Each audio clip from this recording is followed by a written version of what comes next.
Bismillahirrahmanirrahim.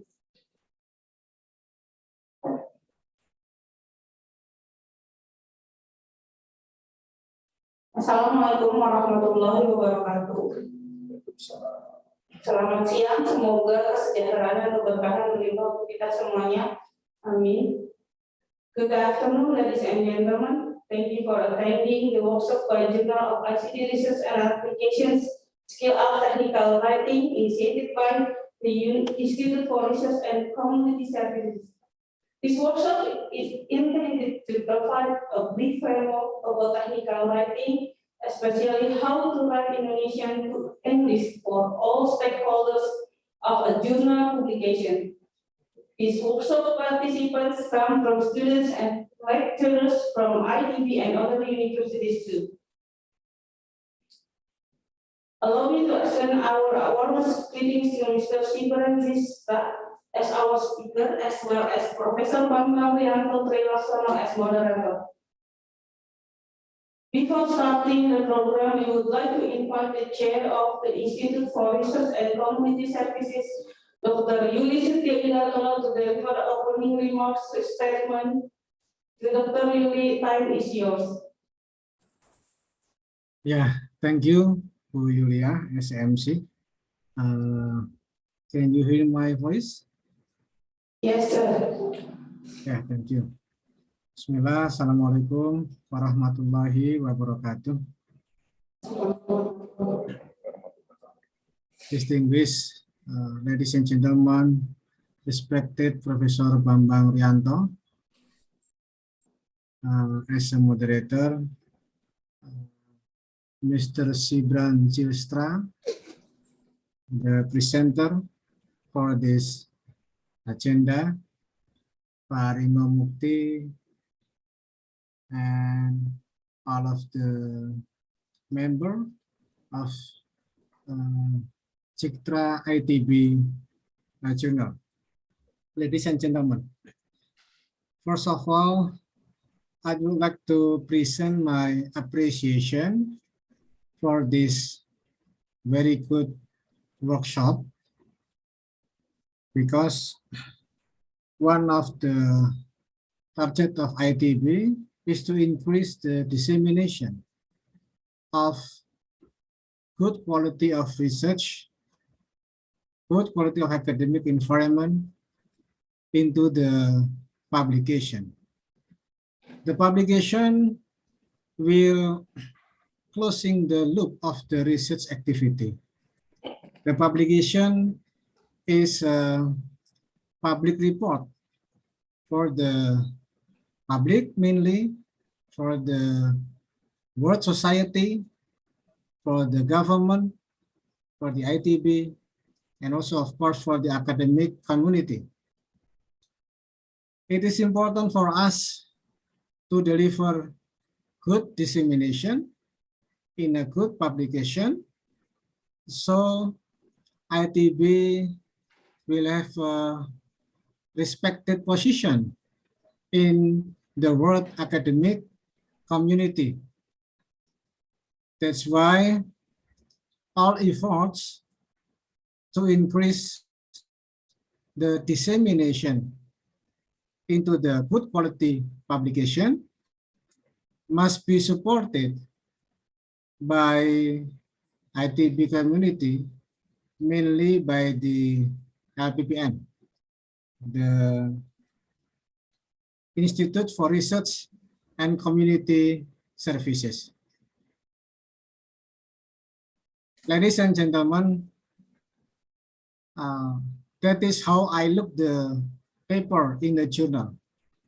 That is the way to disseminate, to inform, to be involved in the scientific dialectica, to contribute in the knowledge development in the world.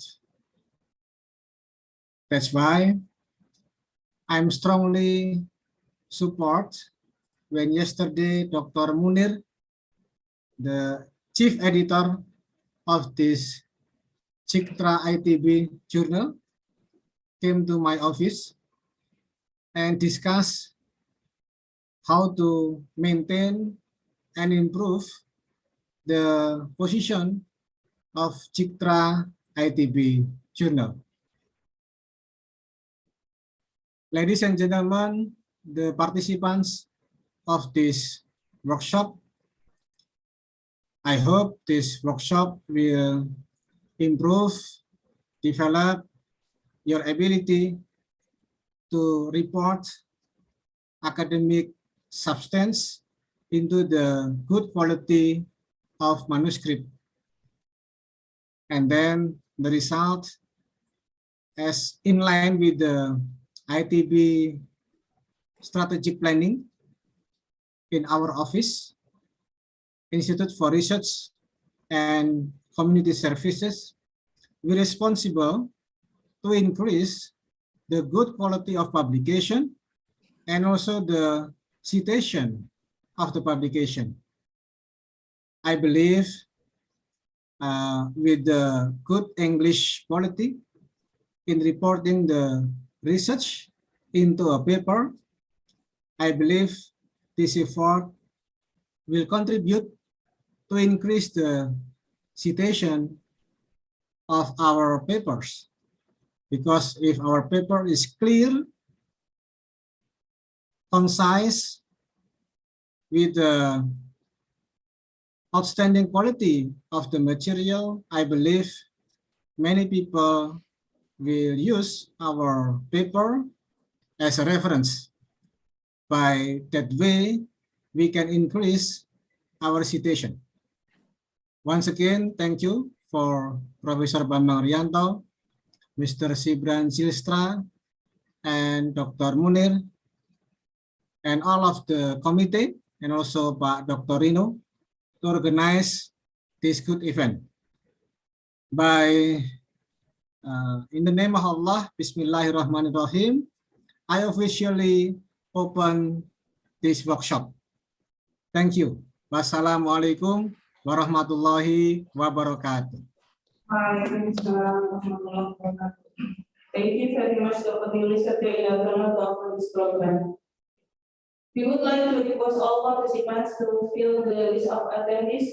We would like you to use our virtual background and open the camera. Please allow us to take the pictures of you joining this workshop.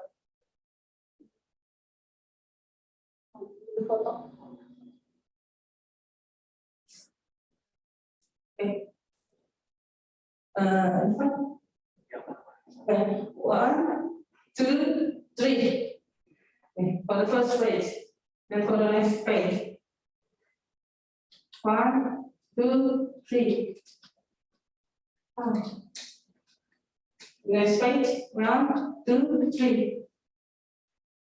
Next page. 1, 2, 3. Yeah. Thank you.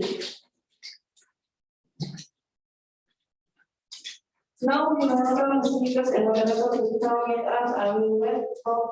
Bambang to take over the workshop. Prof. Bambang, it's just your turn.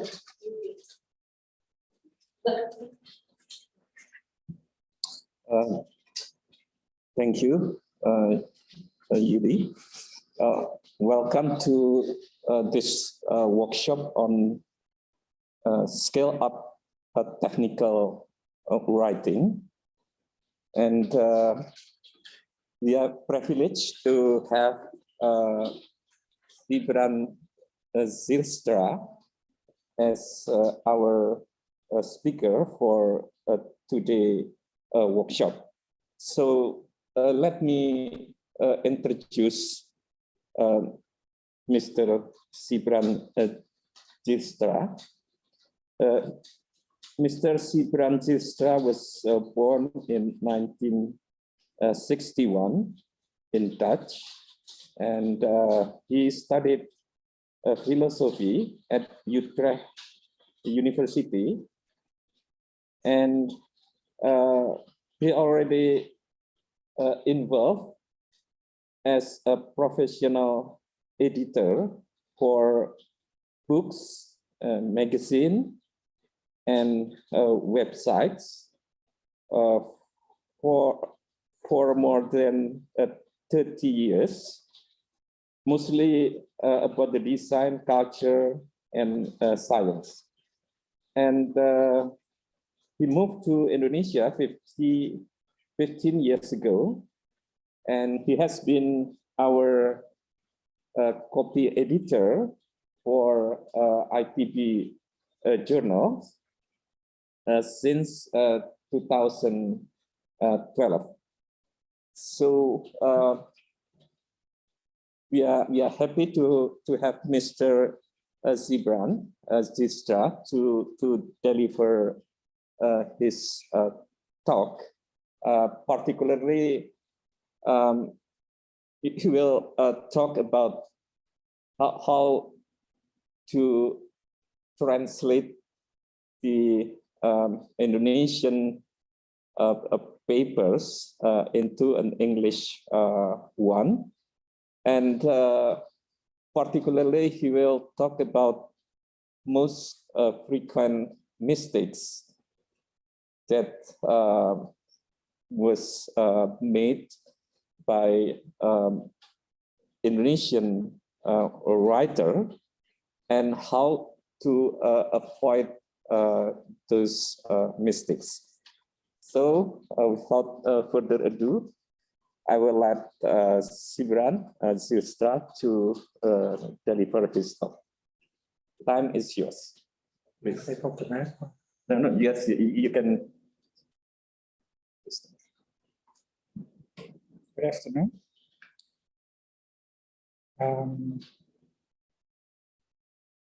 Previous speaker already mentioned this, so I'll skip my background.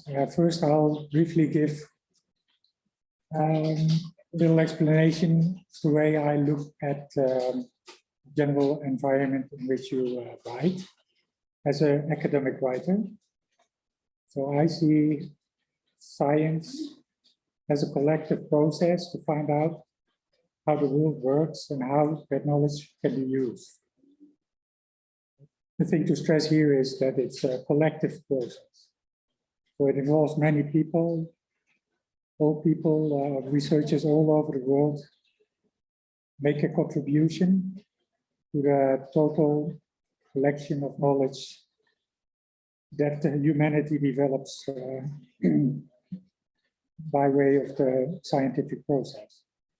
I would compare it to open source coding, for example, which is a fundamentally decentralized, largely self-organizing process guided by strict rules and standards. If it would not be guided by strict rules and standards, it would be kind of a messy process, and it wouldn't produce any usable result. So,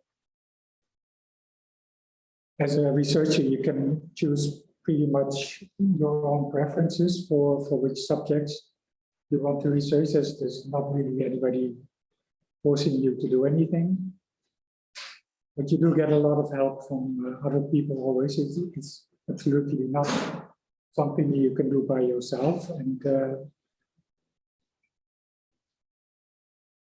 it's crucial within this whole process that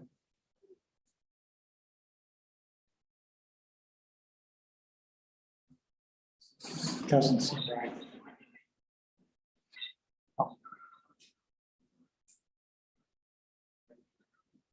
Speaker is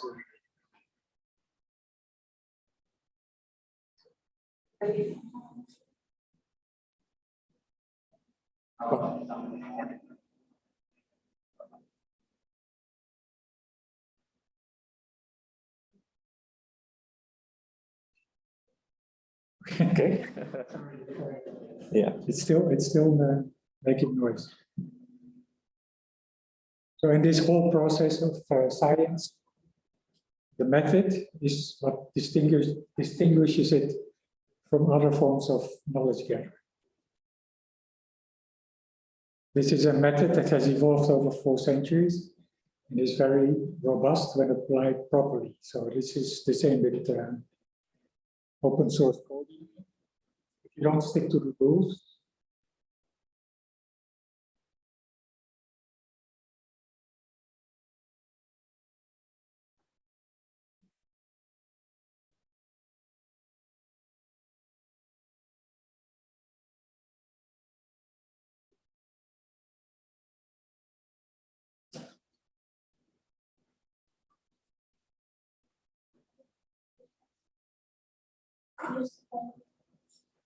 Try again.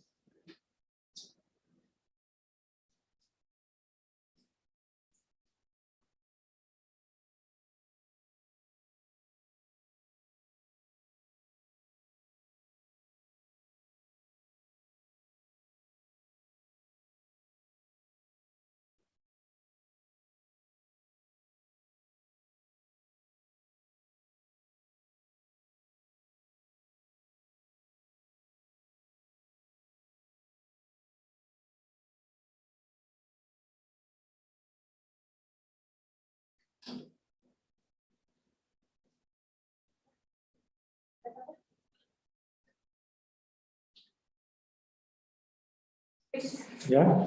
Then, Continue. yeah. Sorry for the trouble. Sorry about the technical issues here. We're going to try again.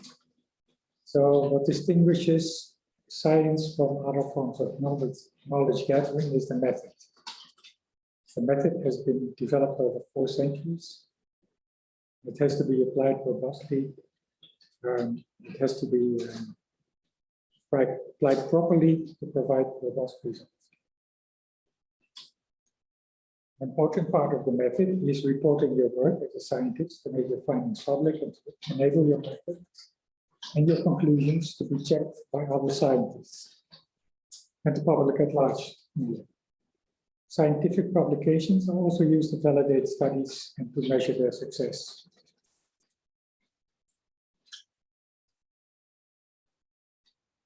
Academic writing is different from writing for other purposes. It should reflect the norms of science.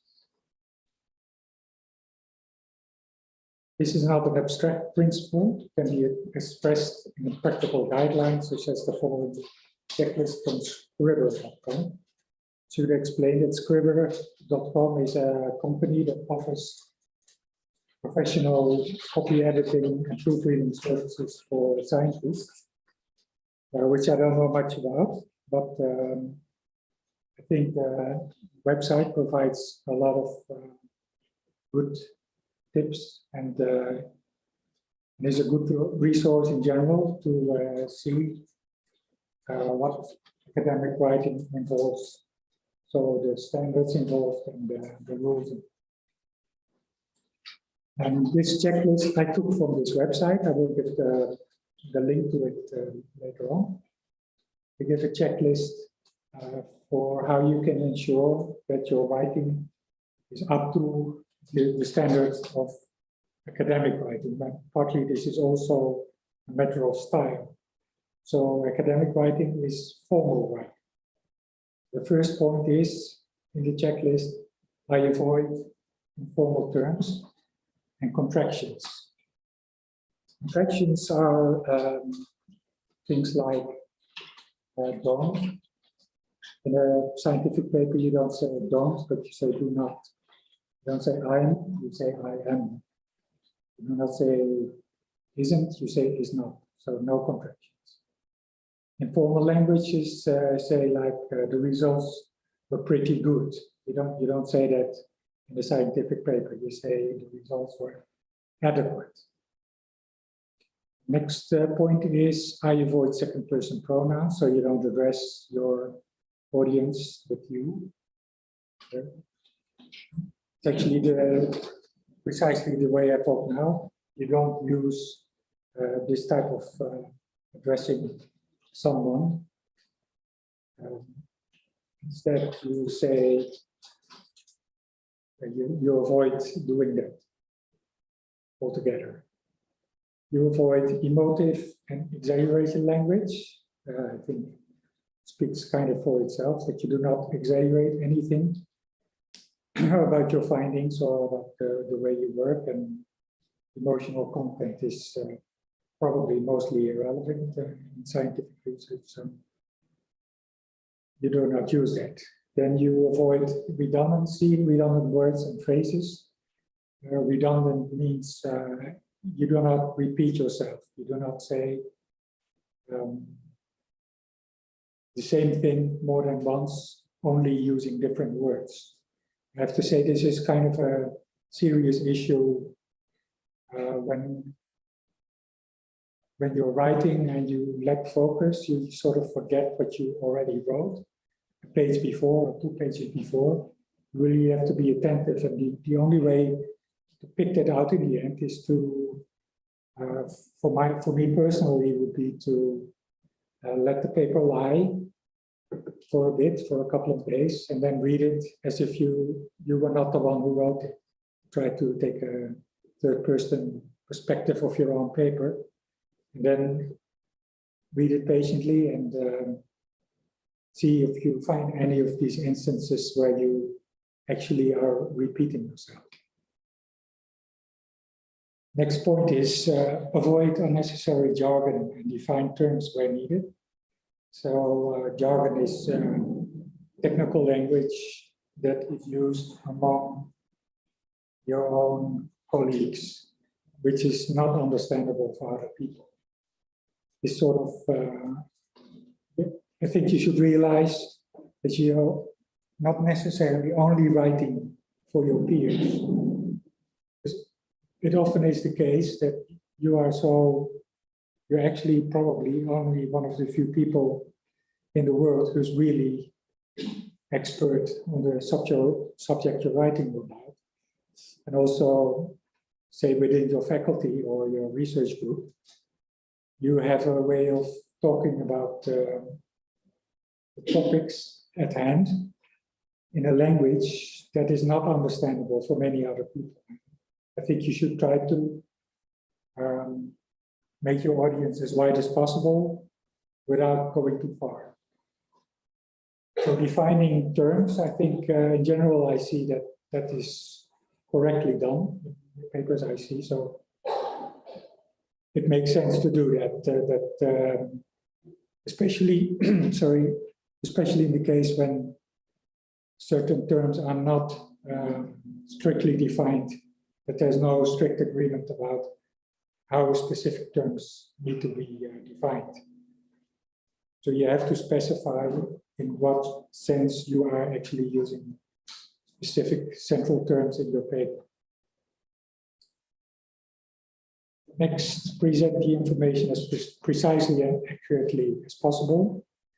This is a very, very key point because this relates to science.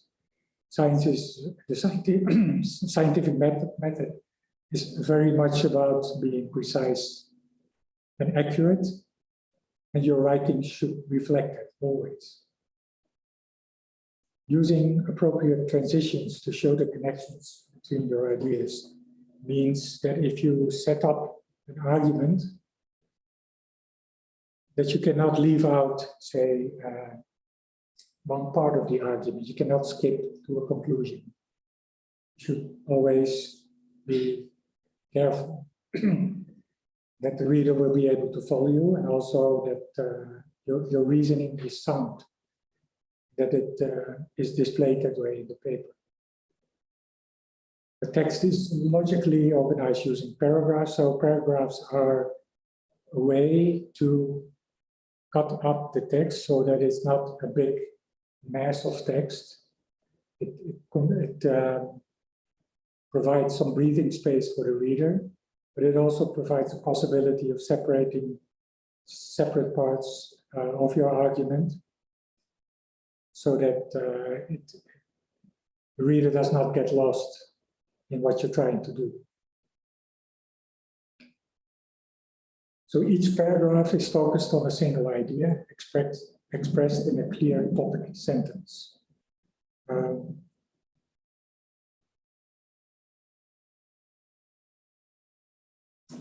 Let me explain what a topic sentence is. A topic sentence is usually the first sentence of the paragraph, which lays out what the paragraph is going to be about. That is the main topic, and how you are going to treat it in the paragraph that follows. So if you mix too many ideas in one paragraph, it gets confusing for the reader. Next point is, every part of the text relates to my central thesis or research question. which means you don't go off on tangents, you don't go introduce things that do not really have anything to do with the subject of what you're discussing. So this means basically stick to the point. I support my claims with evidence, which is again crucial for the scientific method. So you cannot just claim things and assume that anybody will accept it on face value or on your authority. If you make claims about things you found, then you have to properly support that with the data and the analysis of the data that you conducted to come to those claims. Next is the appropriate verb tenses in each section. I will go into more detail about verb tenses later. This is one of the more difficult things in writing a paper. So a quick way to address it is that if you write a paper, it's actually you're writing a report about something you did. It's something that happened. So you use past tense. I see a lot that people write papers and they say, this study is about such and such topic, and we will investigate it by doing such and such analysis, and then continue in the present tense. But this is not correct. You should report about it as something that you did, which is actually very much what it is. It's if you do research, it's certain activities that you do. If you write a paper, you report on it. Now, this can be, you cannot say everything has to be in past tense. Because, for example, if you list, if you say you prepare samples in an experiment, that is like a recipe for cooking. You don't do that in past tense. You do that like, you say like you take 2 grams of this and you take 10 grams of that and you mix it. That is, that part of the paper will not be in past tense. Another thing that will not be in past tense is, say, physical laws or anything that will be valid anytime. So then you always use the present tense. But this, I will go into a bit more detail later. Next point is consistently use UK or US English. This is kind of a, but I would say use US English, which is most common for scientific writing. It's also made much more easier now with things like Grammarly and the editor in Microsoft Word, where you can choose the language and it will give you suggestions accordingly, because the difference can be quite confusing. In some cases, the difference is probably mostly spelling. In some cases, both English and American are the same, or both are allowed, but there is preference difference between UK and US. So it's for non-English speakers, it's very confusing. But with help from software, actually, it becomes quite. Next point is I format numbers consistently, which means you have to use a decimal point and not a decimal comma. And you use a divider for numbers higher than 1,000, which is the comma in US English. Another thing about the numbers is that the numbers 1 to 10, you spell them out in words. The higher numbers, you use numbers. You use numerals. But there's more detail to this because things always have to be complicated. And if you go to Scribber, you can find an explanation more specifically on how to do that. And the last point is citing your sources using a consistent citation style. The citation style is given by the magazine, by the journal. So you have to follow those rules, and it's kind of a tedious thing to do, but you are judged on that quite strictly usually, especially by the more important journals.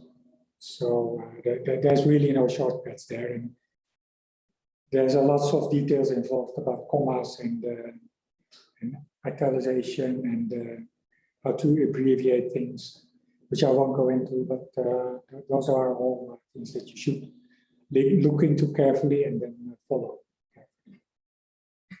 So in red is the link to that website from which I took this checklist.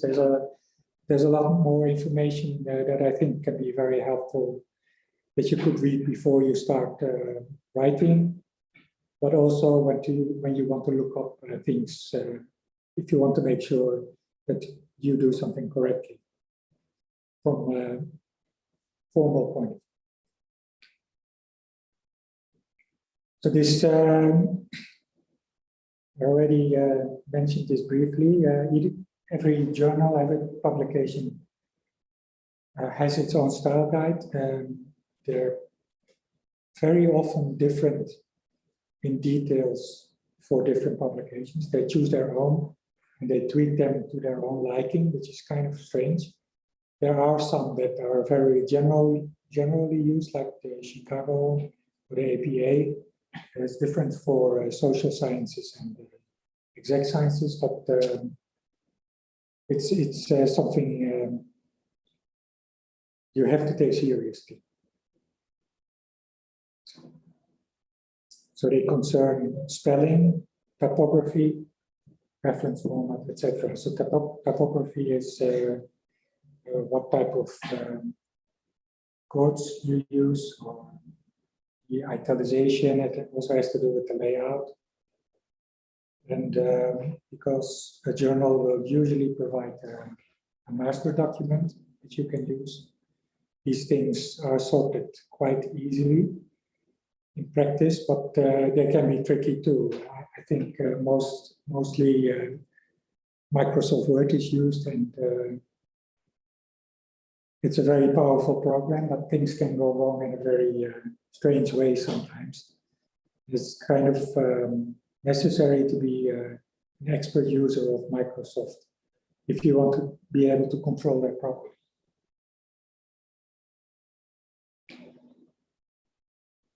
Now, I would like to say a bit about writing itself.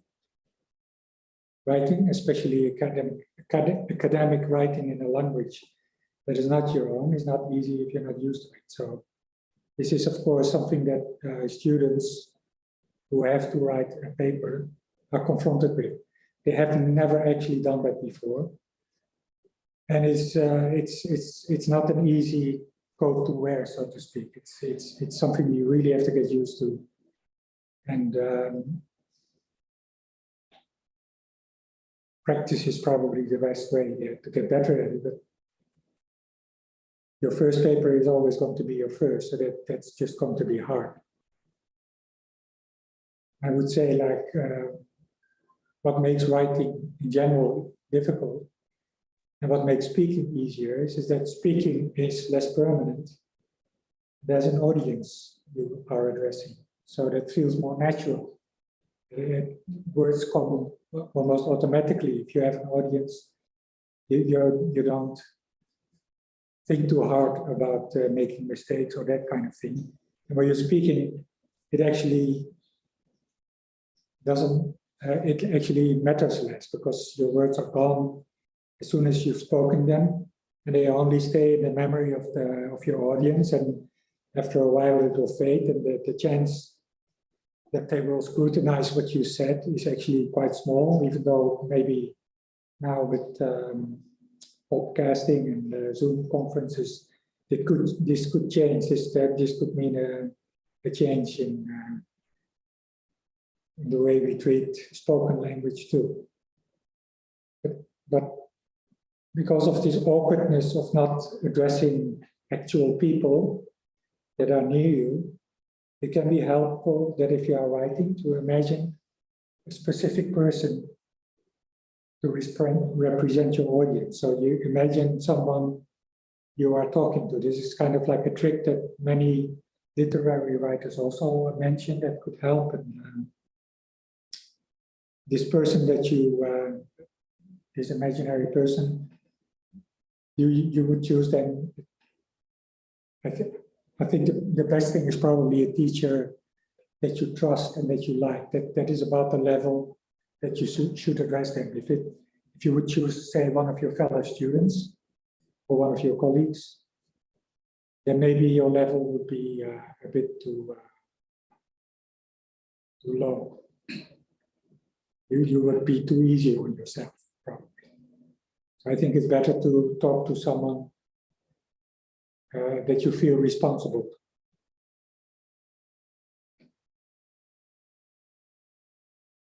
Well, basic point about writing is that you have to be correctly motivated. Like, if you only think I have to do this and I hate doing it and I don't know how to do it, it's difficult, then it's going to be a very tedious process. So I think you should think about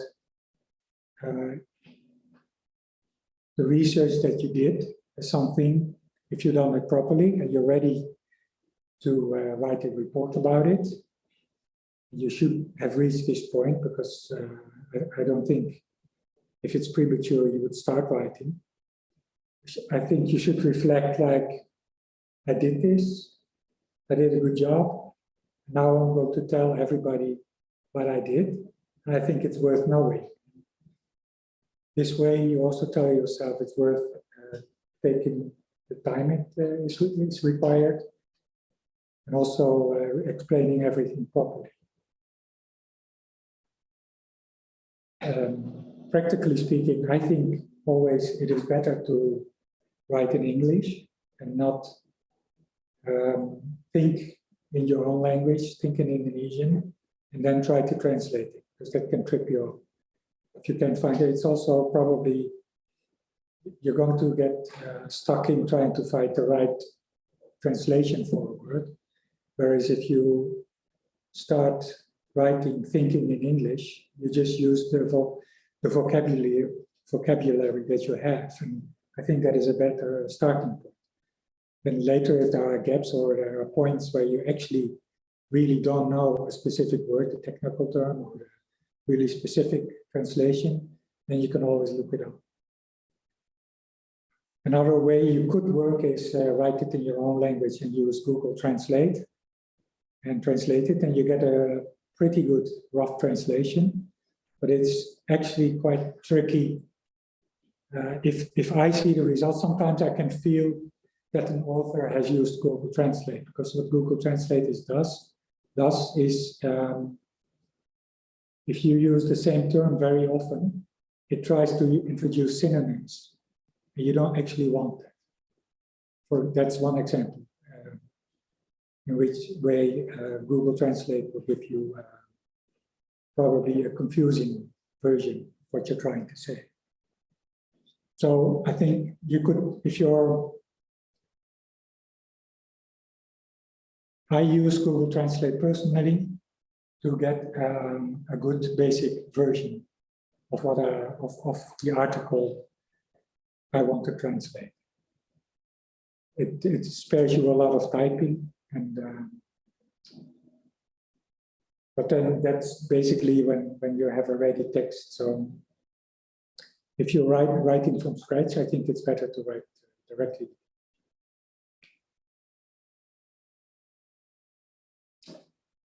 Well, don't forget, you don't have to make it fancy. You don't have to feel like your language itself, while it has to be correct, it doesn't have to be entertaining.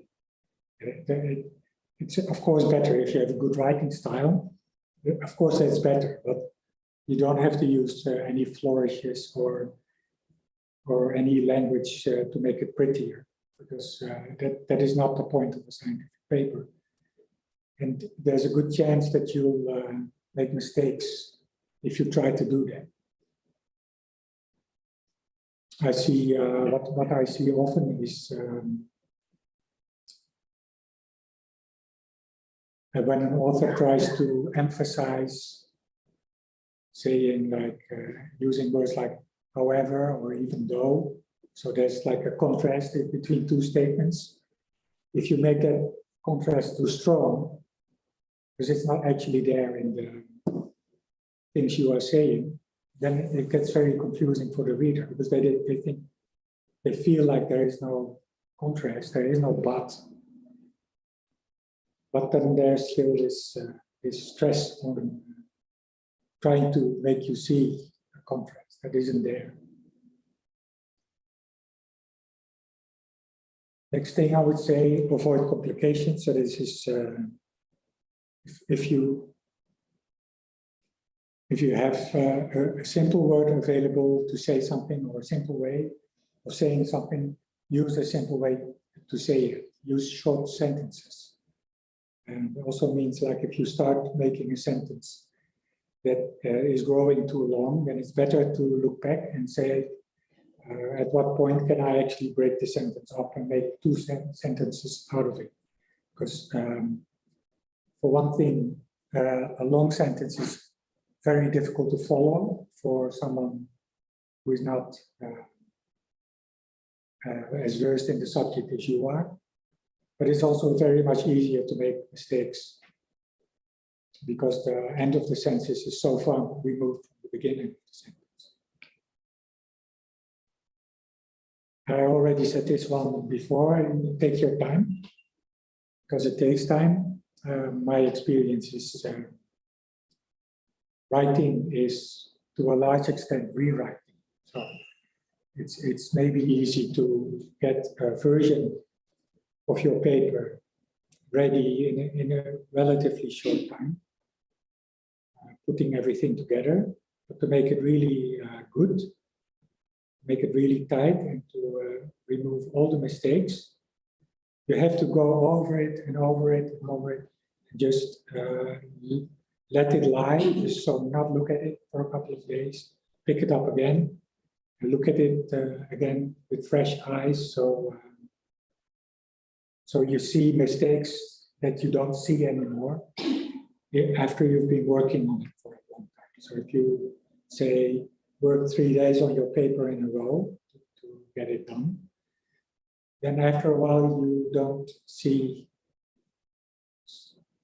it can be something as obvious as a word that's missing.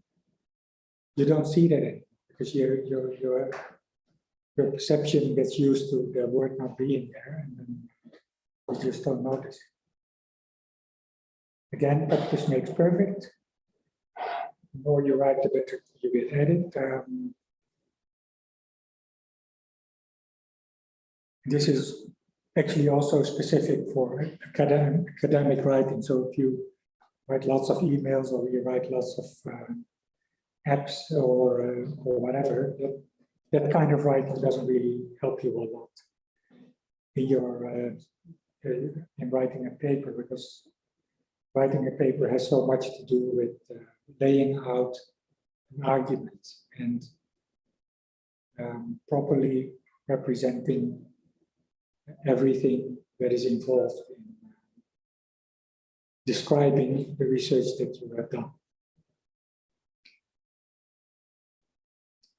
So I already mentioned Microsoft Word. I'm assuming most people use Microsoft Word, and one of the functions available in Microsoft Word under spelling and grammar is editor. This is, I don't know how new this is, but editor is what used to be called spelling and grammar.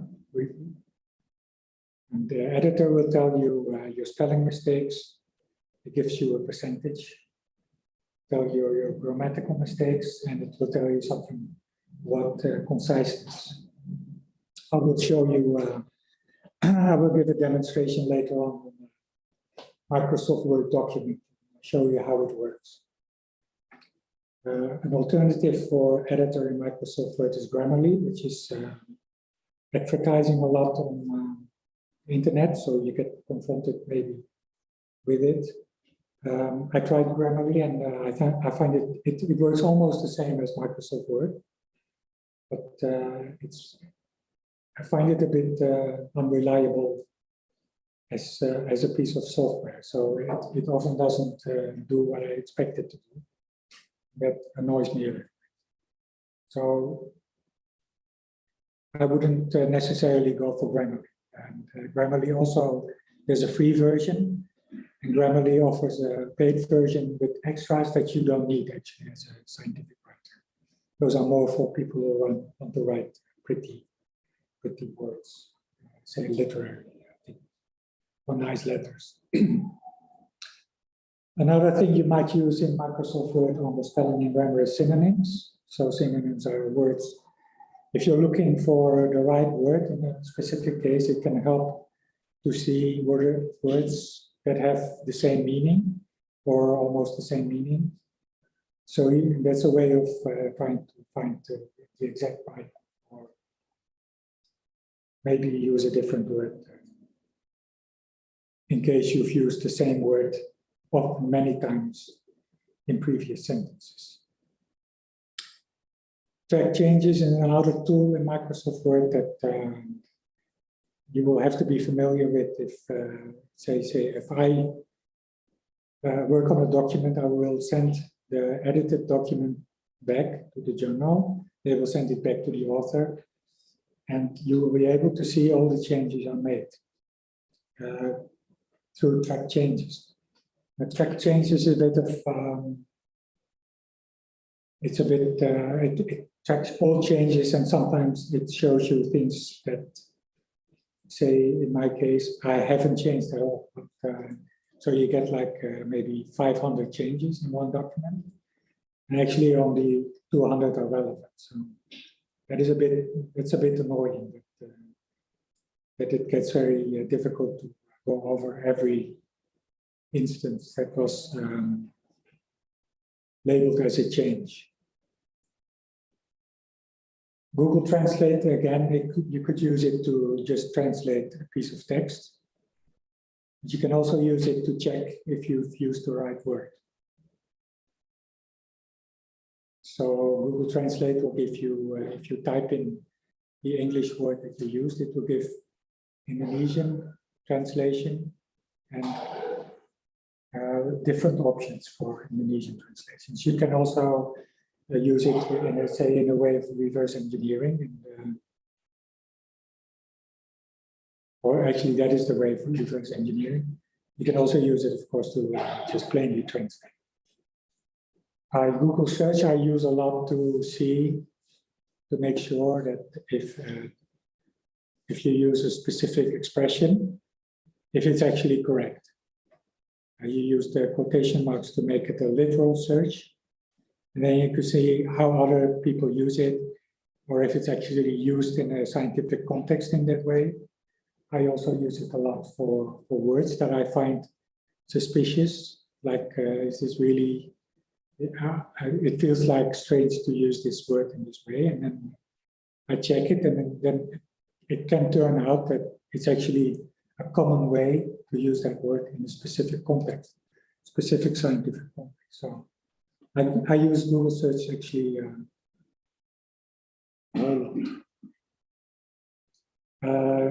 one final resource is websites with English grammar advice. So you can, again, this is when you want to check something you write. You can type in the phrase, look it up, and maybe you add grammar advice or English grammar. And then you, with the first hits, you will find websites that are devoted to discussing grammar, because these rules in grammar are not 100% yes or no. There's often preferences, and these preferences difference between English and American English, and preferences between people, and all sorts of things, all sorts of details which may not be necessarily very interesting for you, but for a quick check, it can be really helpful. One good thing about it is that these people also explain why something is wrong. So you learn a lot from it. So I want to go into more detail about the mistakes that I have experienced Indonesian speakers making when they write in English in scientific papers. So my claim is, in the scientific context, it should be possible to express exactly the same things in Indonesian as in English. So you cannot, if it's, say, literature, if it's a poem, you can say this cannot be translated into English if it's an Indonesian text. This is probably true. You lose a lot translating literary text. But in science, this is not the case. In science, it should not be the case. You should always be able to find a way to say it in English. However, there are differences in the way each language works that frequently cause mistakes. This is so English is relatively difficult to learn for Indonesian speakers because they are not closely related languages. So if you're, so the way you learn languages has a lot, and the way you use language has a lot to do with feeling. You feel that something is right or you feel that it's wrong. And actually, as an Indonesian speaker, your feeling will tell you things that are wrong about English. So you will have an instinct about what should be right. And if you don't actually know what is wrong or right in English, then it might be that your feeling about language will tell you the wrong thing. These are the 5 main issues related to that. So I will go into detail on every single of these 5 main issues. Articles in English are the and a or an, depending on the word that follows. The refers to a specific individual thing or person. A or an refers to any individual.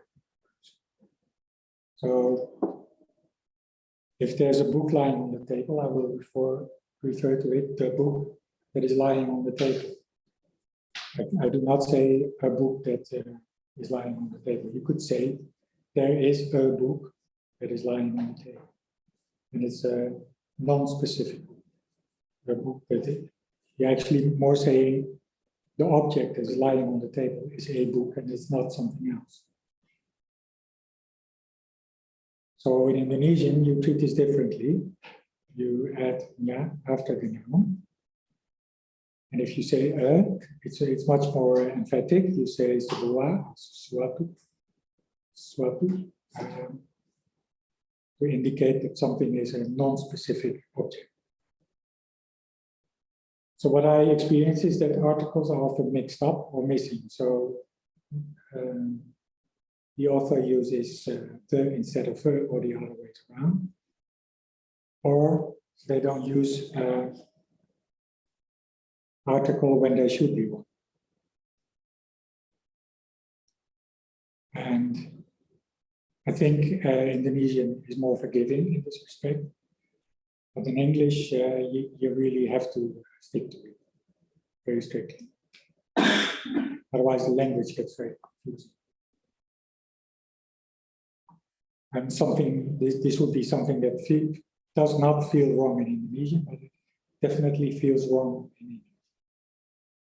Now, to make it confusing is that in some cases, you do not actually use an article. So, for example, when you do not specify the quantity, there are no limits, is an example, or room filled with people. Or there are cases like teach biology, it's a general thing. Speak English, again, that's a general thing. And it equates with using in singular. The next frequently occurring mistakes are related to singular and plural. Again, in Indonesian, if the context tells you that you are referring to more than one thing or one person, then there is no strict need to use plural. You don't always use plural in Indonesian because people will understand, or it's not that important. Of course, in English, to begin with, it's not really accepted. And specifically in science, you have to be specific about if you're talking about one thing or more things.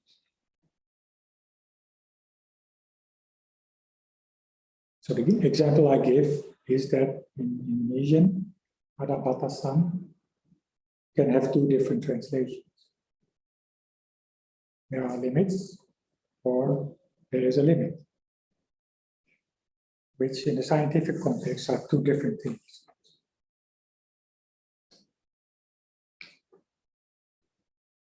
Next frequently made mistake is in the order of the word, so mixing the place of the adjectives and adverbs. In English, adjectives generally precede the noun they belong to. In Indonesian, it's the other way around. Adverbs follow the verb or adjective they belong to in both languages. However, in English, there are exceptions when they precede the verb or adjective. Of course, it always has to be complicated. So to give examples, an adjective in English precedes the noun is like an empty glass, and in Indonesian you say gelas kosong. An adverb is say you work hard. In Indonesian you say kerja keras, which is the same. But in English, there are examples of exceptions which I won't.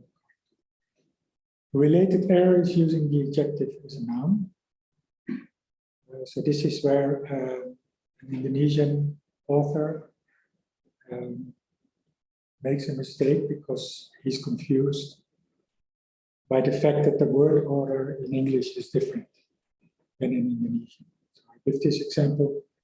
Average body weight is used to express fitness. An individual's average is a good indicator of health. So in Indonesian, the first word would be the noun.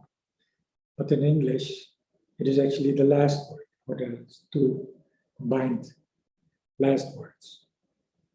So if you refer to the noun in the next sentence, leaving out the adjective, then the word you leave out is average and not body weight. But in Indonesian, this would be reversed. So I think that's why many Indonesian authors make this mistake, and this can be very complicated to track. Say, as a reader who is not sure what is being discussed, and some technical terms also get very confusing to see which is the adjective or which is the noun actually. So it's important to be very aware of this problem.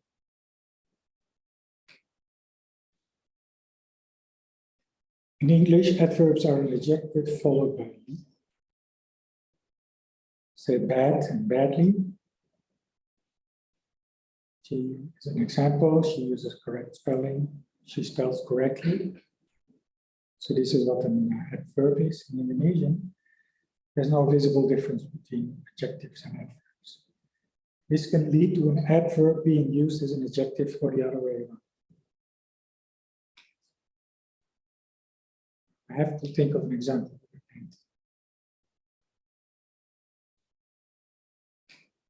I cannot think of an example quickly. It happens. So this is about time, about tenses. In English, the verb is conjugated to indicate past tense, so they change the word itself from, say, write to wrote, written. Those are conjugations of the word write. Right. In Indonesian, you use a proposition to indicate what time you are talking about, but the verb remains unchanged. Make sure you are consistent in the usage of past and present tense, so that is within sections. So certain sections should be one tense or certain expressions. So to give an example, the experiment was set up to test the validity of our model. First, we created a simulated environment, then we moved the object to its starting position. So you can see that created and move are different tenses, and they contradict each other, so to speak, about when this is happening. This creates confusion to the reader.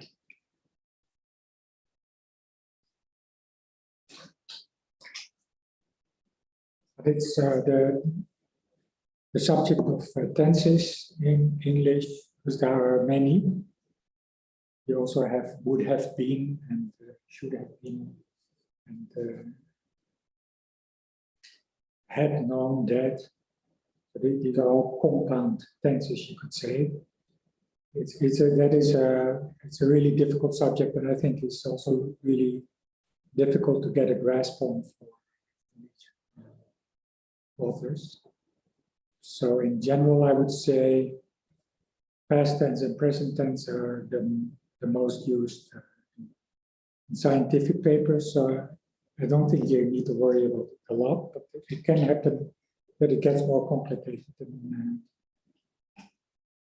that is just tricky.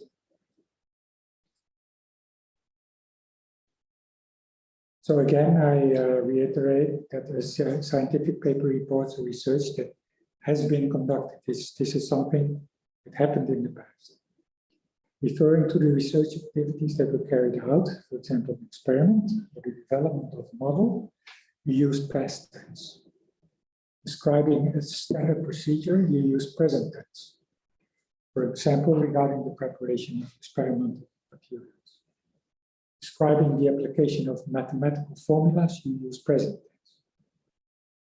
They stay valid. So here, some examples of more complicated tenses, where you use the words could, would, might, and should. There are past tenses of the verbs can, will, may, and shall, but they are often used to express the degree of uncertainty. So, some examples, the results could be called statistically significant. So this means the same as the results may be called statistically significant.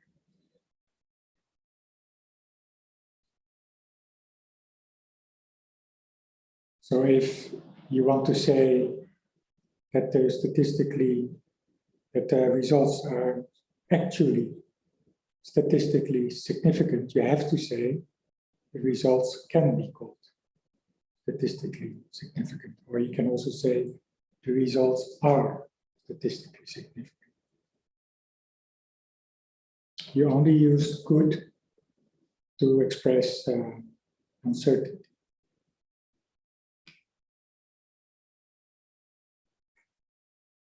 The last category is prepositions. Mistakes with regard to prepositions are the hardest to prevent. They can only be prevented by knowing what preposition to use in a given case. Certain prepositions always go with certain verbs, and using any other would be incorrect. In this case, English does not differ from Indonesian. The problem here is that sometimes maybe Indonesian hands you the wrong preposition.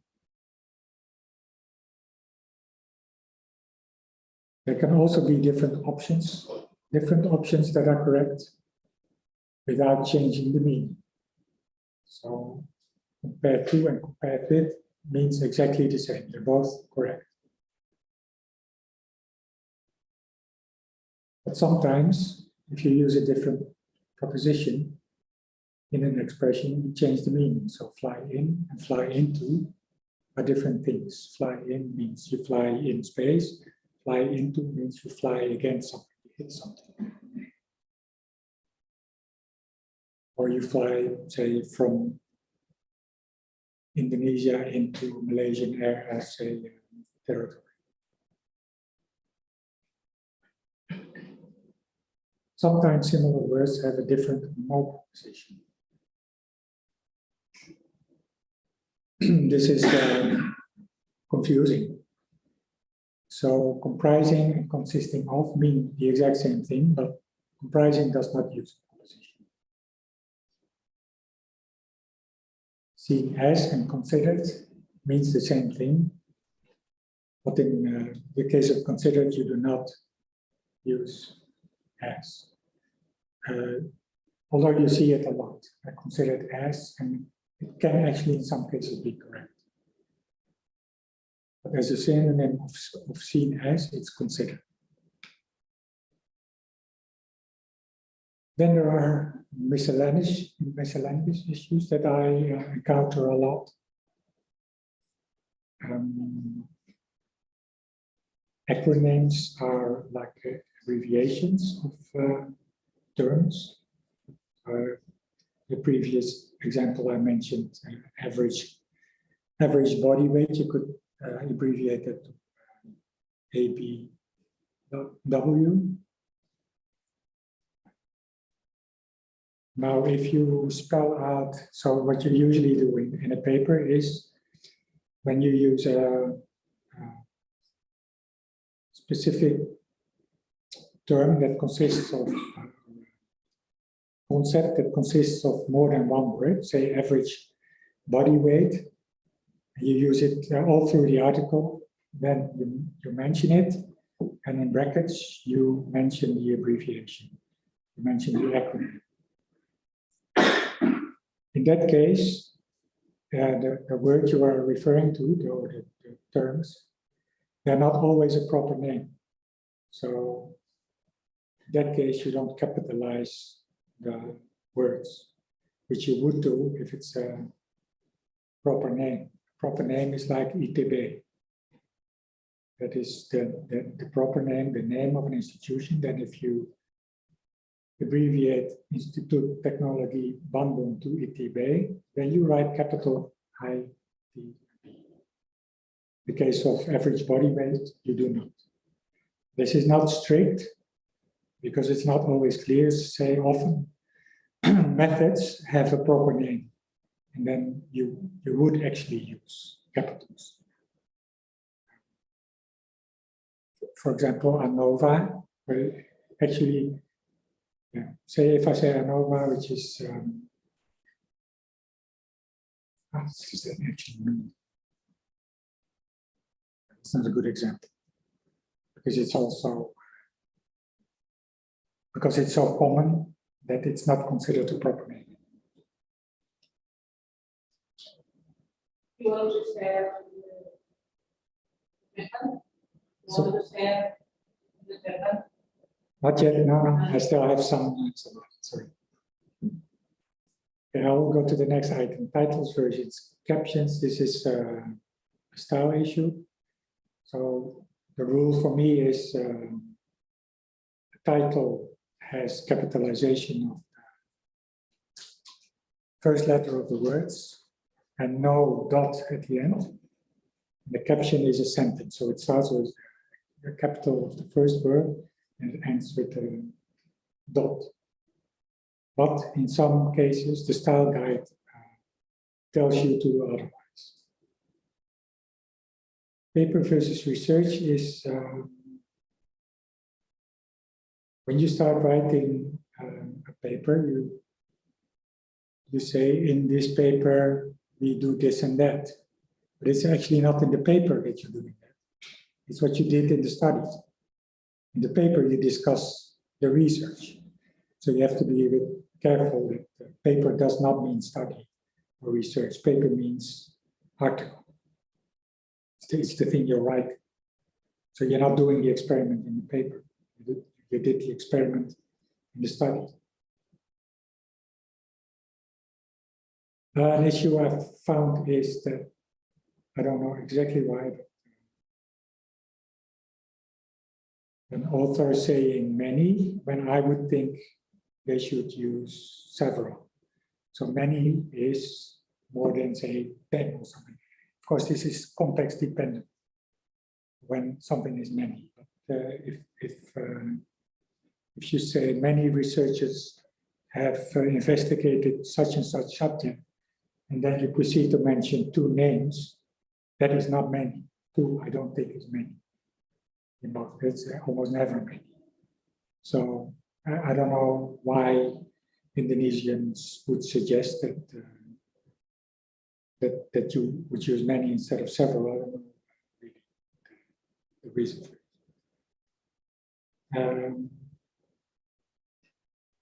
Also notice confusion between similar and the same. So I see that an Indonesian author would say the result is similar to the result in this and this reference, when the data actually say that it's the same, it's identical. So I'm assuming that sama seperti for Indonesians maybe is a way of saying identical. Or it's close enough to saying it that it's okay. But if you want to say something is identical, then you have to say it's identical. And you do not say it's similar. Because that's pretty important in the scientific context. To say if certain outcomes are similar or that they're actually the same.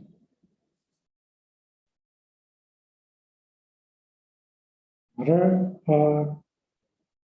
loose thing that I often see is that the author is going to list a number of things. Say in this paper we study the following parameters. They say including. If you say including, that does not mean that everything that follows is a part of what you are listing. So you say including, it means there are other things, actually. So instead you should use comprising. That means that whatever comes after is a complete list. Including does not mean that the list that follows is complete. Similarly, if you say, I see such as also used in the same way, like somebody's going to say, list a number of things, definite number of things, a complete list, and say such as. But such as is a synonym for example. So you cannot use that way. Then one final thing here is stopgaps. Stopgaps are words that do not actually have a function, linguistically speaking. They're just there to, in this case, I think, to put an emphasis somehow. So, in Indonesian, people often use words like juga, masih, and belum. When strictly speaking, they shouldn't use it. It's more to express, to stress something. It's unclear to explain because that is actually informal language. That's speaking language. That's how you speak, but that's not how you write.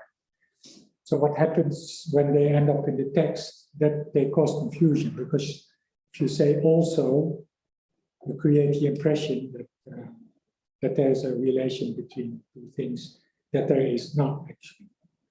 And if you say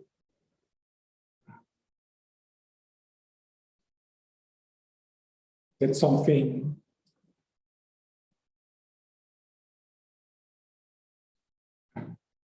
If you say that something is still not known, it implies that you expect that it will be known in the future or in the near future, when that is not necessarily the case. And it's the same with below. In a similar sentence, it expresses an expectancy about the future, which may not be there. So these words to me are kind of suspicious. So whenever I meet them in the text, I always check twice if they should actually be there.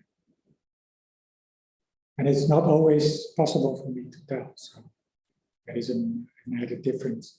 There's an added reason for the author to be very, for you as the author to be very careful about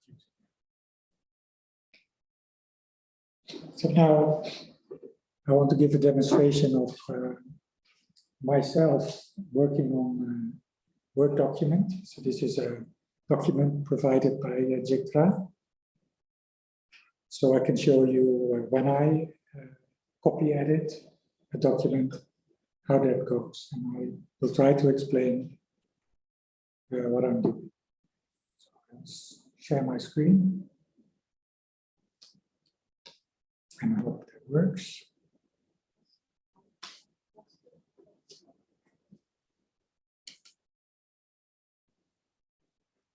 Okay, first, get rid of this. Okay, first I'll show you the tools menu.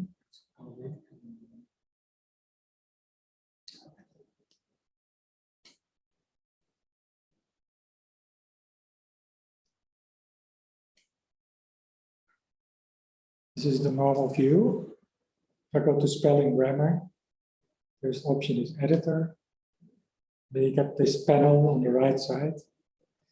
And it gives you a score, which tells you roughly how many mistakes are in. That is how many mistakes Word finds. And they're not necessarily all mistakes. So first I'll look at conciseness, which means if you use too many words, if you can use fewer words, then it's stylistically usually better. So the first one, it detects is a large number of sentences over the white coverage area. They say many. In this case, I would not use many, because it's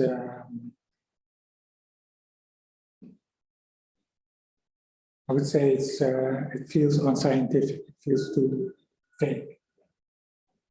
If you say a large number, the next one is the same. If you say a large number, it puts you more into a mood of talking about numbers. And this is what you do with science. But strictly speaking, it's probably the same.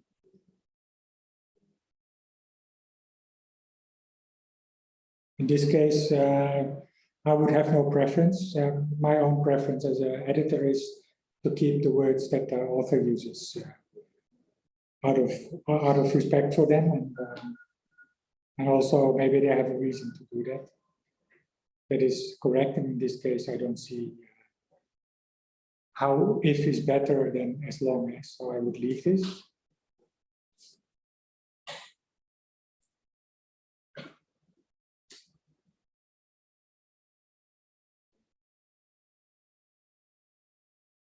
This is also you could change this. It's probably better. It's shorter.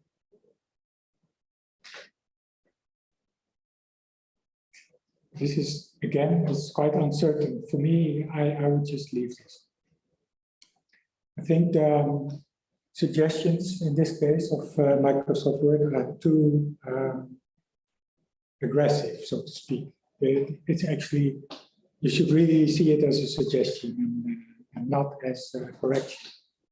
It's actually, so far, are things that are both are okay, and I actually don't see a reason to change it necessarily. So be very much aware that, as it says, they are suggestions and not corrections.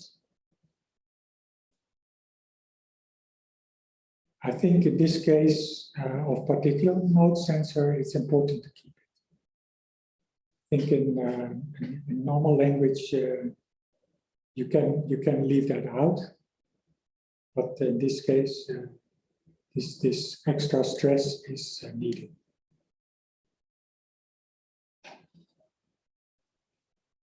Has the ability to. It's a bit the same as with the next one, a large number. Again, these are phrases that you often meet in scientific papers, and I don't necessarily see a problem with it. It's a bit wordy, it's a bit unnecessarily wordy, but it has to do with a general style, I think, a style of writing. It's a bit more formal.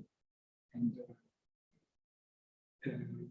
actually, the editor in Word does not give you an option to choose the style of language, which Grammarly does.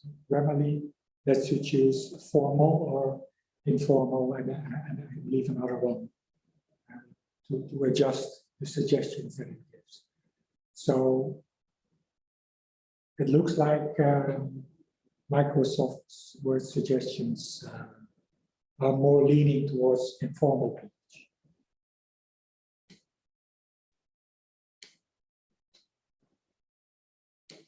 And the same thing.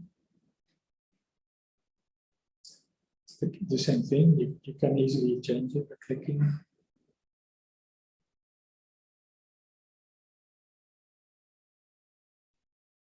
Again.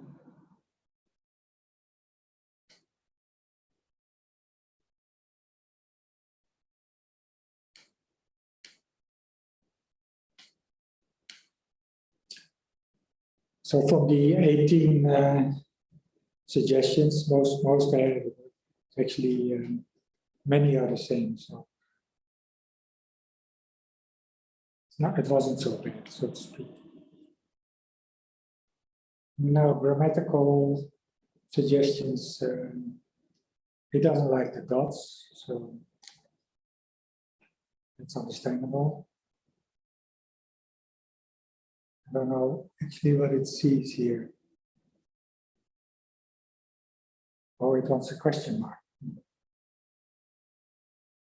It's definitely not a sentence that should end in a question mark. So that is a bad suggestion. Those were the grammar mistakes it suggested. So I wonder, I haven't read the whole paper. I went through it quickly, and my impression was that it was very good English in general. So we'll see if editor actually missed grammatical problems. Now we'll go to spelling. First, I'll show you. If you select the whole text, you go to Tools, you go to Language. You can tell Word to detect the language automatically, but I've noticed that it not always goes right. So it will miss a paragraph or something, which I don't understand how that could happen, but you end up with strange things happening. So you really want to manually select English US. Then you want to make sure it does check spelling overrides. This is confusing because you don't check the box to make it do something, but you check the box to make it not do something. So, which is, to me, is a bit counterintuitive. So now you see that the red line randomized. So it's spelled wrong. There's an N that shouldn't be there. So this is a good catch. MATLAB is It's a computer program. And you see very many different ways in which that is spelled actually. Let's just assume that Word knows that it should be all caps. So the whole text actually is only these things are called are spelling mistakes.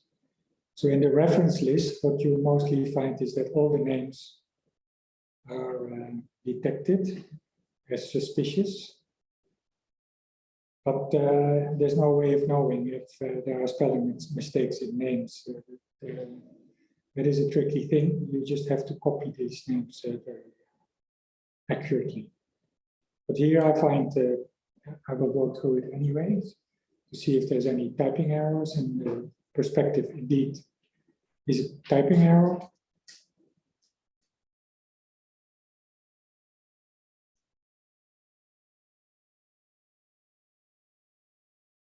That's it.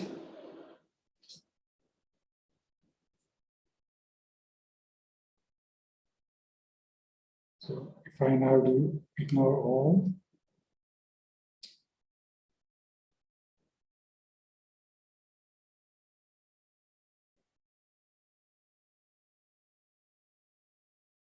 goes back to for some reason 16. So I did. I used the help of editor to get this far. So it's really, I think it's really useful. But always realize that Word gives suggestions and not necessarily corrections.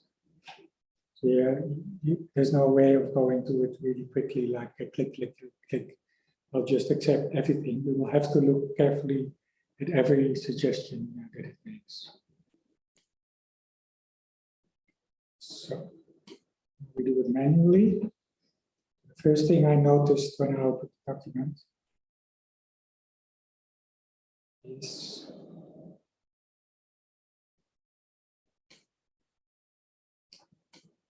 this.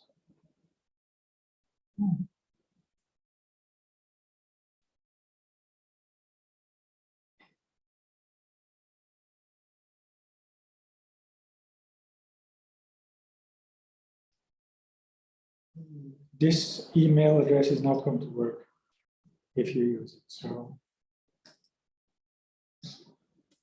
these are mistakes that are really tricky, like commas instead of dots, periods.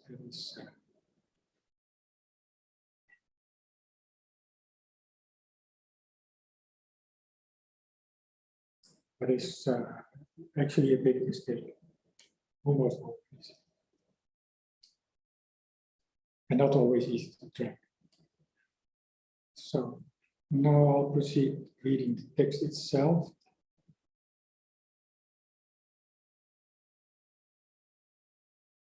This should have an article. You're talking about a specific application, so it should be the massive machine type communication application. They use beginning, they use initial caps because it's a proper name. So,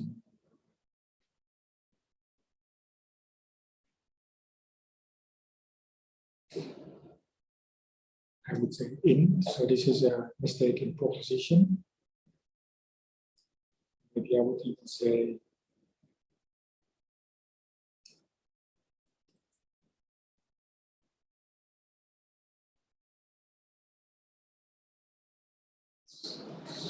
sentence.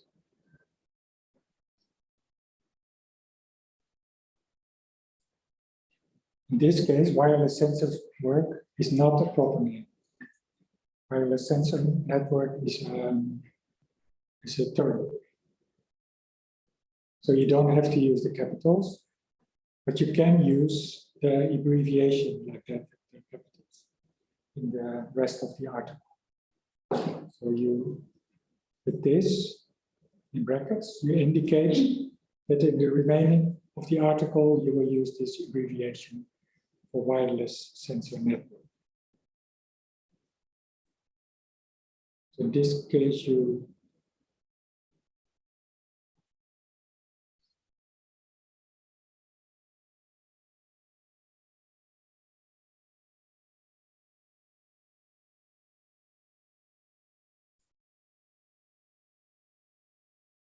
this should be not exactly sure what the application does, so then this is not great.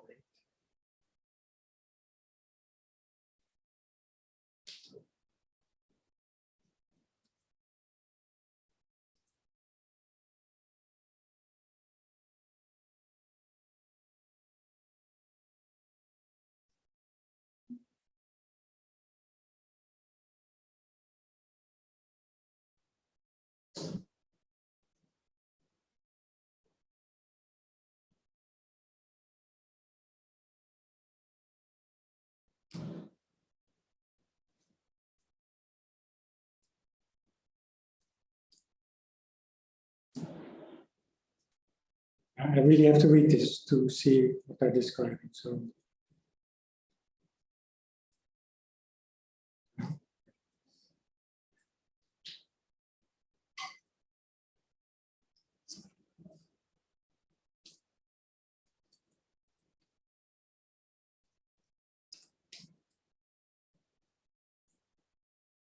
there was a pretty big grammatical error there, I think, which wasn't easy to fix. Really had to read the sentence to be able to tell that which was missing, and this should have been present tense, and it was missing.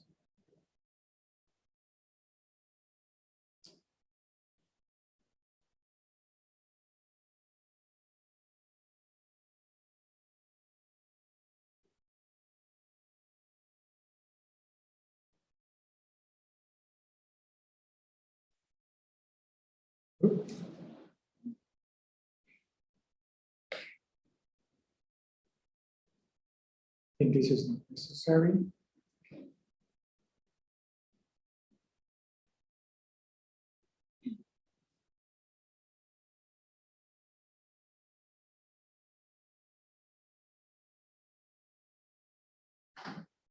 Right.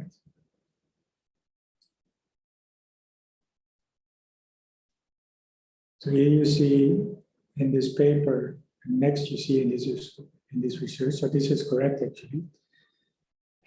In this case, I would just leave out this. You don't need to say that, and it's a bit confusing with 2 times saying in 2 consecutive sentences saying in this paper and then the next one in this research. It's, with the first instance wasn't really necessary, so I would just delete that.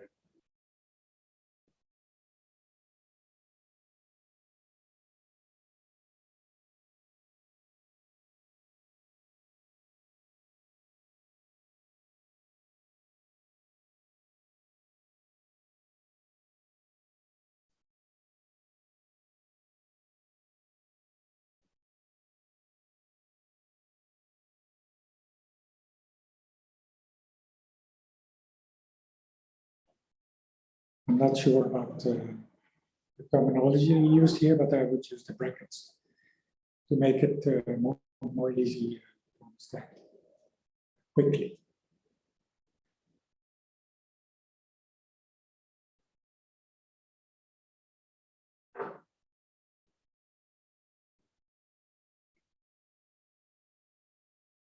I think this is missing here.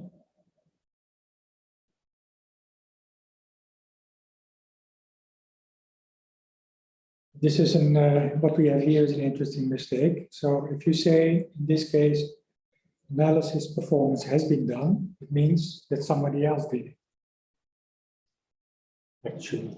So you use that phrase to express that it has been done in general, not by you. In this case, what the author is trying to say, that as part of the research, analysis performance was done. So in this case, you have to use past tense instead of has been. Otherwise, you're saying something else than you're trying to say.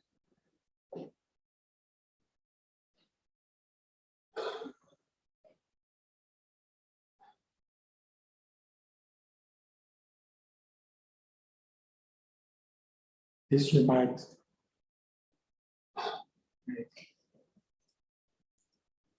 You can put those two together to avoid having of the.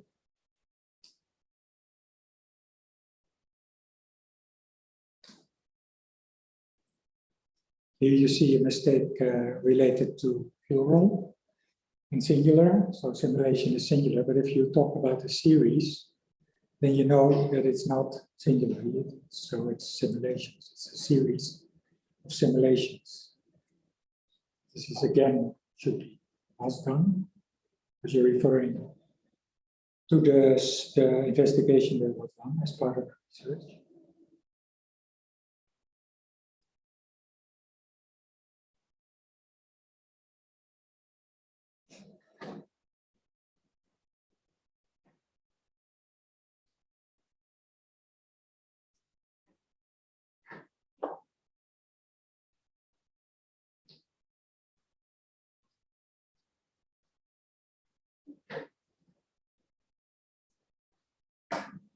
The final sentence, I don't know why it starts with the end, really. I would say it's a separate claim, so you don't need that. So what you often see is what is right to announce the end of the abstract in this case, so that you could do that, but you don't use end in to indicate that.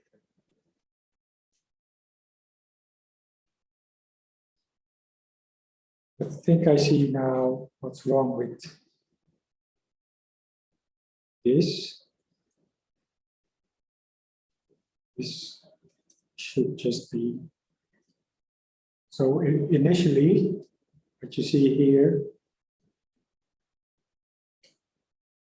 is a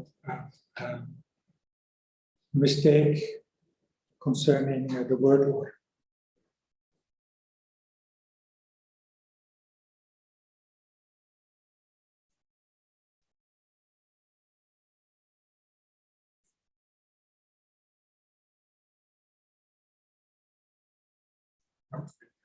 Completely different. So actually, transmission is the noun, and you could say Robin round data. It's not really an adjective technically. But transmitting maybe. Yeah. So you say round robin data transmission. It's about data transmission. So here you see how, I don't know exactly why, but you see why transmission ends up in front when it should be in the back. Yeah. Because that is actually kind of Indonesian word order, except that the noun is data transmission. So things are difficult. These, in the case of JICTRA, should be semicolons.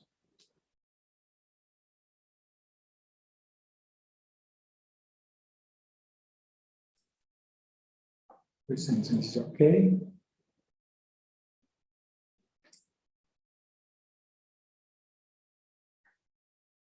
I have to do the same as I did above.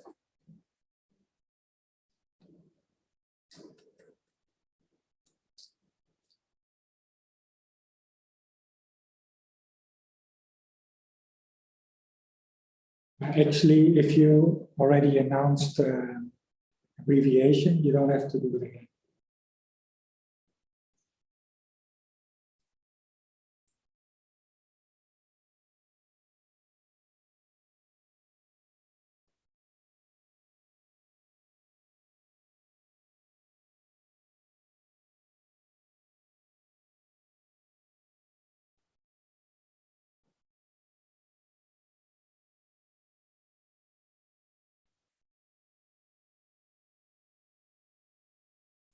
Right.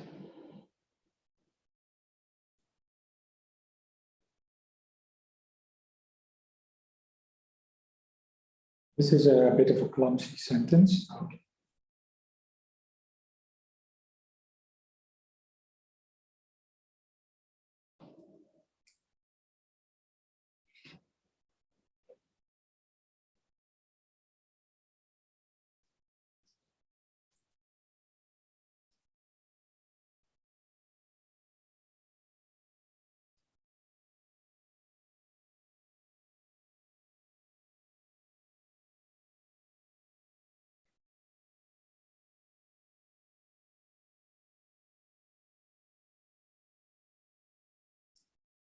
That works better. So previously, the formulation included will be. But that is actually not necessary to do. It's a bit strange to use that in a sentence like this. If you use will be, then you really mean something like something that is expected, something specific that is expected to happen in the future.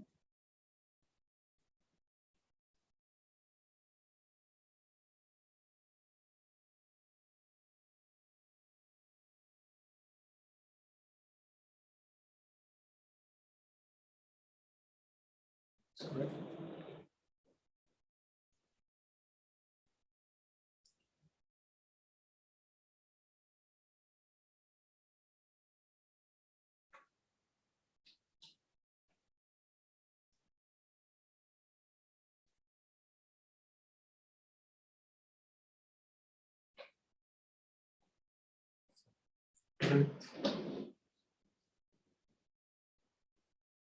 Again, here it is not necessary to use future tense.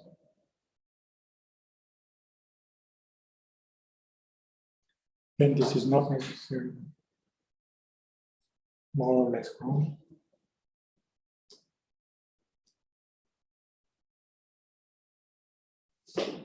There's a paragraph end here, but the subject is still ongoing, so I'll connect these two.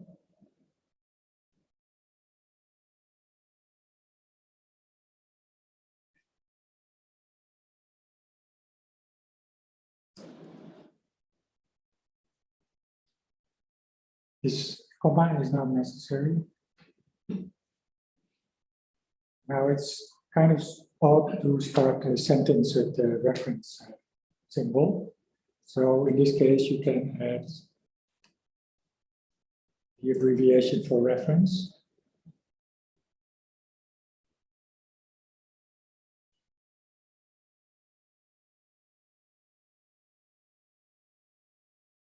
Here's a mistake with the article. This should be not the.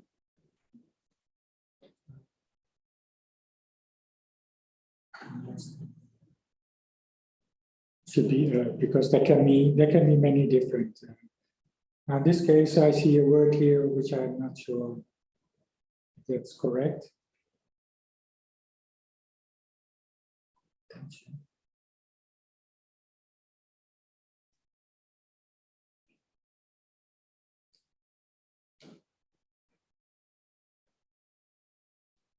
It's suspicious.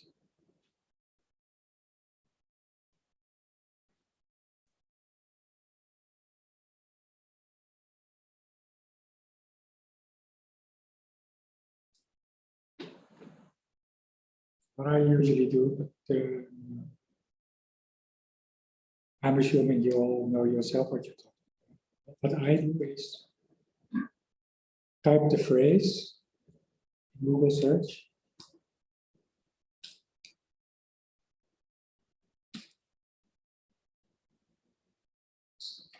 Use the quotation marks to make sure it uses the exact phrase. So this is, I get a couple of hits right away, not too many. So apparently it's used this way.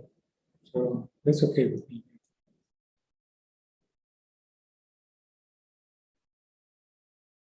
These two words are not necessary here. It's a bit strange. You can just do it this way.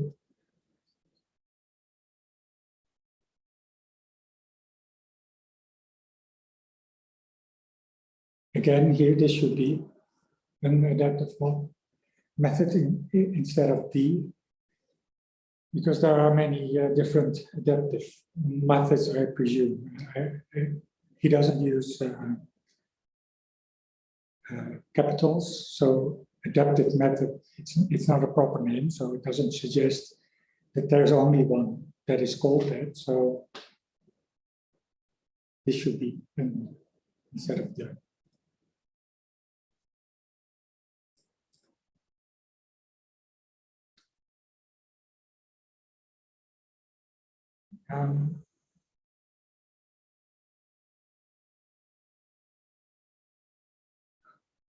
Phrase like this, reference for adopts.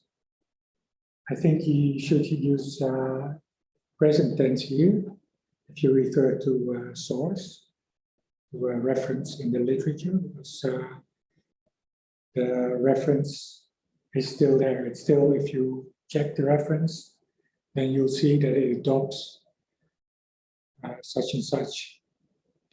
It's not something that happened in the past. If you refer to something in a book, it's still there. So if you say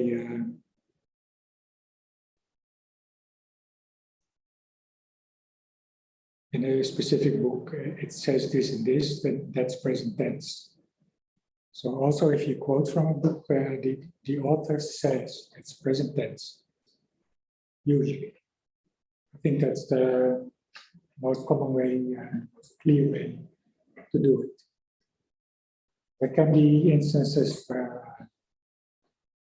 you do it a bit differently, where you use past tense.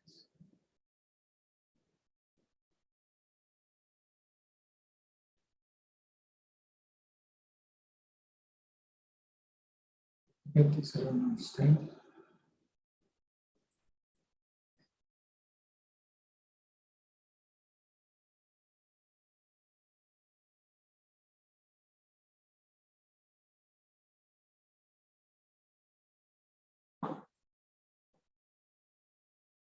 I think this should probably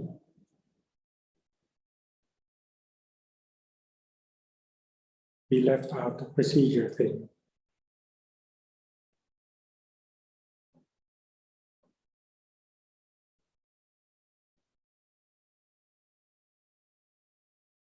There's something wrong here that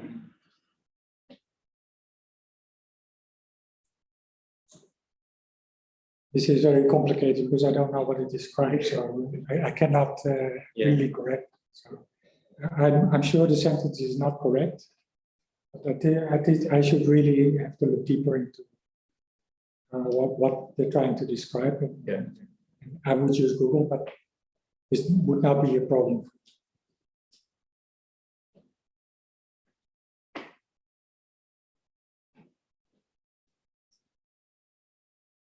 If you do this, so you mention this variable, then you also have to close it with a comma.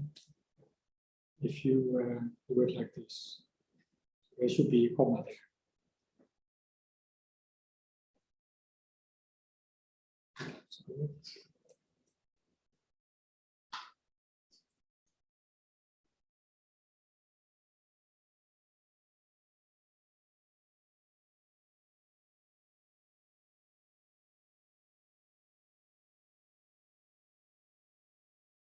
So maybe we can leave this. It's okay. Yeah. Yeah, sure.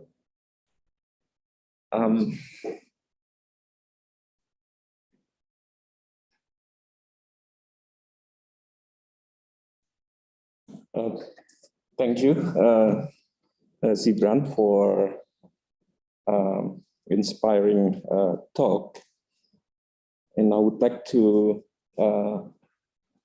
summarize what Sybrand already delivered in this workshop. So Sybrand talked about the academic writing, and in his talk, he stressed the importance of disseminating knowledge to the public by writing your works and findings. He provided some practical checklists that should be avoided when you do academic writing. He also mentioned some checklists that should be followed when writing. He also provided some resources or some links where you can study further.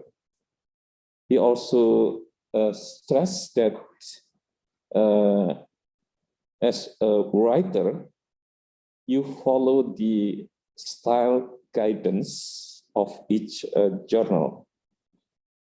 Then he proceeded with some guidance in writing process, where among others, he suggested that we should write or think directly in English rather than translate from Indonesian article.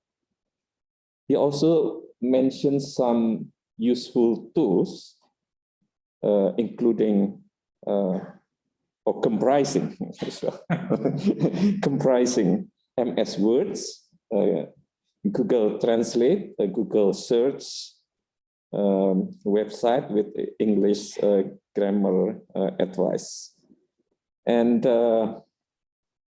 he also talked about the most frequent mistakes that are made by Indonesian writers and how to avoid them.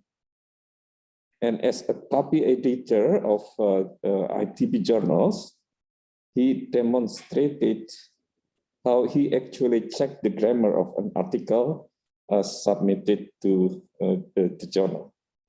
So ladies and gentlemen,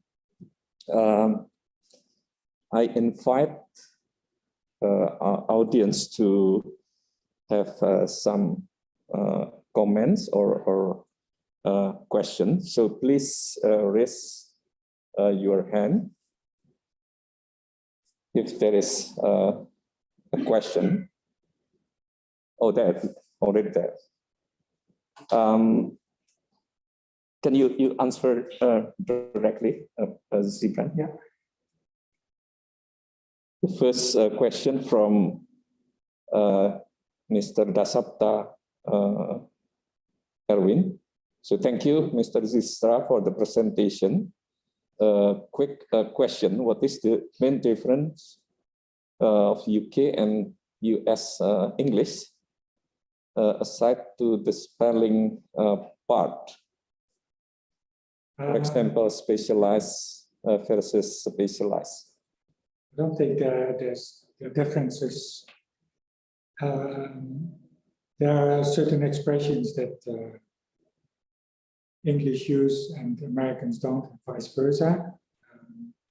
There are words that are completely different, like in English and American. So grammatically, I don't think necessarily any differences. So a famous example is aluminium, which is English, and aluminum, which is American. So that's valid. But all sorts of technical terms are different in English and American. You can make whole lists of it. I don't think that's necessarily the greatest problem. I think the main issue for an author would be spelling.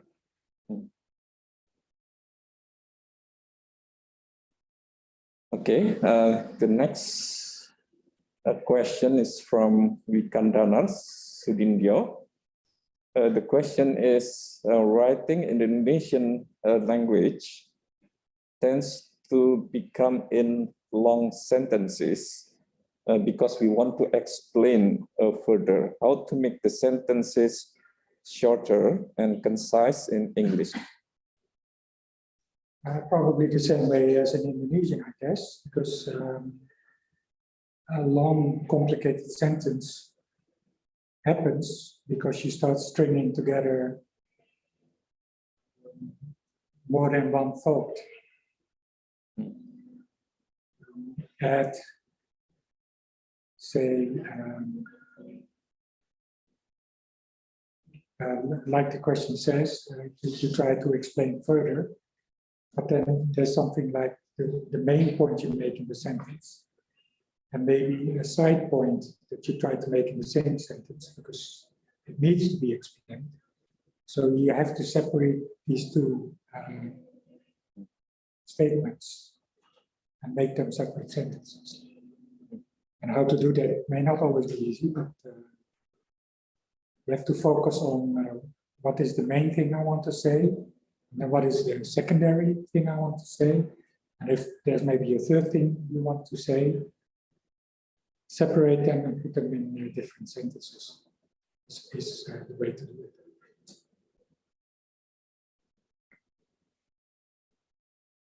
So the next question from Rempu Rayat is from our students.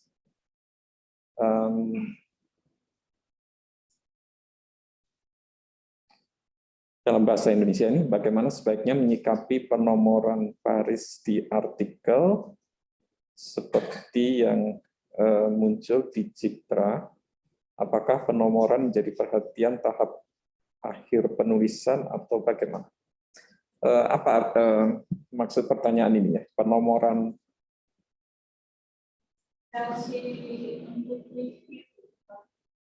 penomoran untuk memudahkan reviewer. ada nomor barisnya. Oh, oke. Saya kira itu bukan isu yang itu kan tahap awal sebelum tahap akhir. Oh, oke. Jadi itu ini ya. Penulis tidak perlu menyampaikan ini kan dalam bentuk penomoran barisnya kan ya. Atau yang dimaksudkan ini adalah penomoran dari section ya. Tapi baris ya, penomoran baris ya. Kalau line numbers itu kan otomatis di ini, di apa? Asisten di kita ya. Di tim jurnal gitu. Iya. Membantu reviewer yang ini nomor berapa yang perlu diperbaiki misalnya begitu. Tapi itu bisa ditambahkan oleh tim editor kita kan ya. Di tim editor di jurnal ya, nomornya itu. Dari format itu sudah ada. Oh, oke. Kalau dia menggunakan format kita biasanya ada.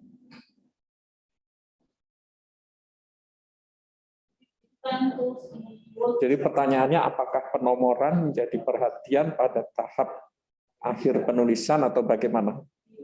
Jadi ya Pak, ini sebenarnya penomoran ini memudahkan dedikasi bagian mana. Baris yang salah. Iya, jadi mungkin tidak menjadi isu penting kan ya, apakah di akhir atau di awal atau di awal masa Pak. Iya. Kalau dalam proses reviewnya memang di awal begitu. Tapi kalau dalam hal penulisan itu tidak perlu menjadi ini ya, tidak perlu menjadi isu gitu. Ya, tidak perlu menjadi concern. Baik, saya kira begitu. Kemudian dari Pak Junaidi, PhD, thank you for your explanation, Mr. Ziljstra. According to the research ethics, self-citation is one thing to avoid. Unfortunately, based on my current study, cover all of Scopus Index publication from 5 countries, including Indonesia. Indonesia has been producing more papers since 2012 with higher self-citation and low international collaboration. Furthermore, when I'm digging through the institutional level, some article produced by ITB still has a typo. According to my explanation, Bob, what is your opinion? Thank you. I do not have much of an opinion about, because I'm a copy editor, so I'm not, I don't know about self-citation, and I don't think self-citation actually is unethical. It's just, it's like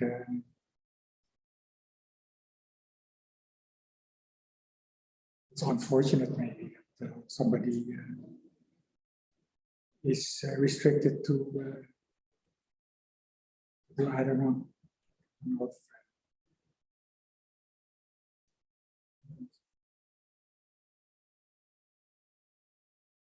It becomes an issue if there are too many self-citation.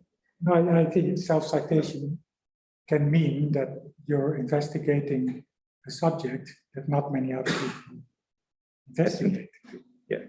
The problem, I think, is to call that unethical is that people find it suspicious for another reason, like self-promotion or something. Right. But I don't think that is necessary. It's not necessarily the case. I don't think. Yeah. So I think it's a bit. You should be aware that these, say, mechanical ways of testing the behavior of scientists, like counting citations and that sort of thing, there's a danger in it. If you mechanize it like that, then you could end up drawing the wrong conclusions. So I'm sure it's possible that if somebody is constantly self-citing, that he's a very self-centered person and thinks he's very great and knows everything better than everybody else. That surely that's possible, but I don't think it's necessarily a sign of weakness. Also, the other thing, low international collaboration, I think points to that's really a really huge subject in how Indonesian scientists and Indonesian scientific institutions are disadvantaged in the world of science, not because of anything they do wrong, but just because that's the way the world has developed. It's like you have England and America who dominate the whole scientific publication system completely. If you look at the scientific magazines, the list and the ranking, and it's like 250 English and American titles who are top 250, with maybe some Dutch and German in there. And then you just don't stand a chance if you're not among that. So, and these titles go back centuries sometimes. These have a long, rich history. They have an excellent reputation, but that's sort of something that is very self-reinforcing. And it's very difficult from, say, journals from countries that are emerging to rise in level along with those countries. That's not even, that's also that the whole culture is connected to, say, when science started developing 400 years ago, the common language was Latin. So all scientists actually communicated internationally in Latin. After a century or so, they switched to France, because France was the first country where they had a scientific academy. And also German was quite common. English came much later, actually only in the 19th century did English really become the common language for international communication. So the fact that English is the language used gives anybody whose mother language that is an enormous advantage automatically. There's no competing. it's actually the fact that Indonesian scientists have to publish English is an enormous handicap for them to achieve their ambitions, so to speak. And also, I think, in general, they're judged with different standards, just because maybe their language isn't as perfect as you would like. See, as an editor, I can correct clear mistakes. I can spot grammatical errors, but I cannot rewrite the whole article. I don't have the knowledge to do that, the expertise in that field. So I just end somewhere. So that this means that if somebody hasn't lived like 10 years in America or England, then their English will not be as good as that of native speakers. You never catch up. That's just never going to happen. So you will always sense that as a reader, that somebody is not a native speaker. And automatically, somebody like that is treated by native speakers as somebody who's probably not so smart or something. There's all sorts of biases that reinforce the way things are, and I think it's sad that it's the case. I understand how it happens, but that's my personal opinion. Mixed in a bit with my experience, and this is generally the way I see it. So I highly encourage Indonesian scientists to publish in English, but I'm also aware that they're up against a really high threshold to be accepted according to the same standards as people from other countries. So it's the same with the international collaboration. You're not always as a developing country, although I think I should not use it. You're not always an interesting partner. I think institutions in rich countries rather work, or countries with scientific scene that has a long history. They rather work with countries that have a similar level of development, similar resources. Like if they come here, they maybe see the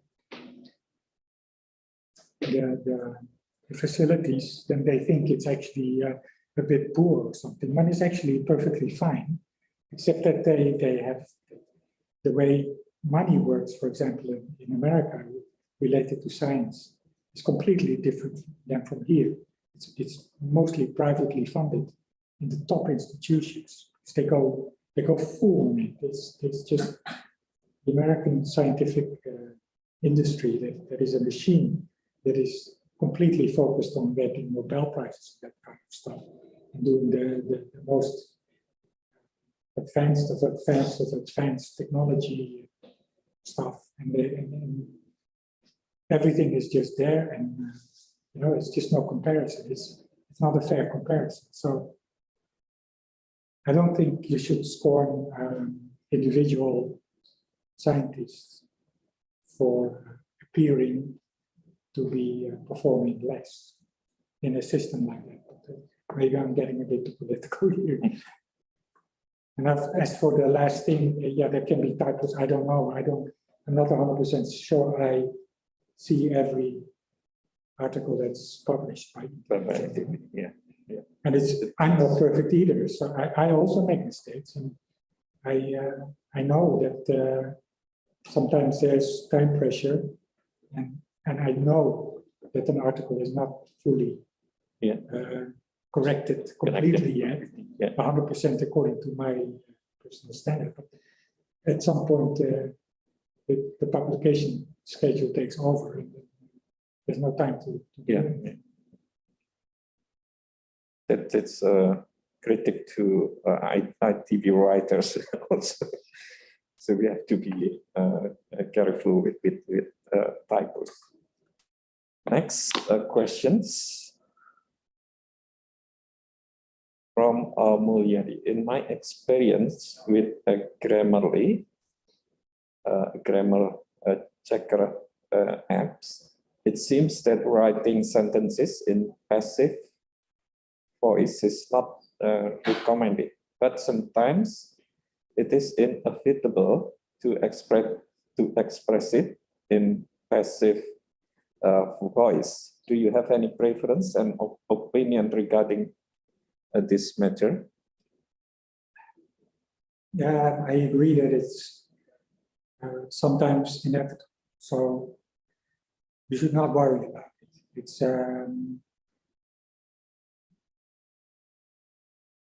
the idea that you should not write in a passive voice is a good idea, actually, because passive voice can be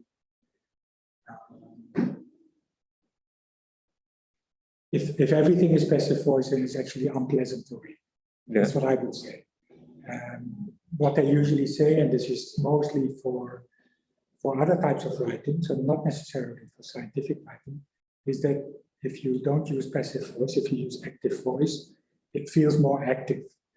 It just feels you're more easily engaged as the reader. You feel more directly involved with the text. So in that sense, I think if you can avoid it, it's better to use active voice.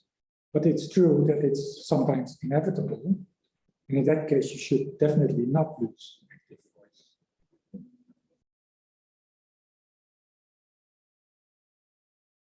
So in your experience, when you check an article submitted to IP journal, so do you sometimes change the grammar from active to passive, for example? Could happen, but I'm not really focused on it. So in general, the whole writing style is something, if I do non-scientific texts, then I would definitely correct the style more to make the style better. What I do try to look at when I do scientific texts is ways to improve readability, to make it easier to read. If a sentence is constructed the wrong way, then just changing it around a little bit can make a really big difference in making it less confusing. So that I would definitely do. But more, say, aesthetic things, I'm very hesitant to change. Also because it would be too complicated to think about every instance, whether to do it or not. I usually stay as close as possible to what the author wrote and just correct what's wrong. And if I can improve it in an easy way, then I will do it. But still using the same wording, just changing things around a little bit. But I would never rewrite a sentence. I think almost never, but that does happen occasionally. Like if a sentence is just completely garbled, then I would try to find out what the author wants to say and then rewrite the sentence. But that's really actually very rare. So any further questions from the audience? Please raise your hand.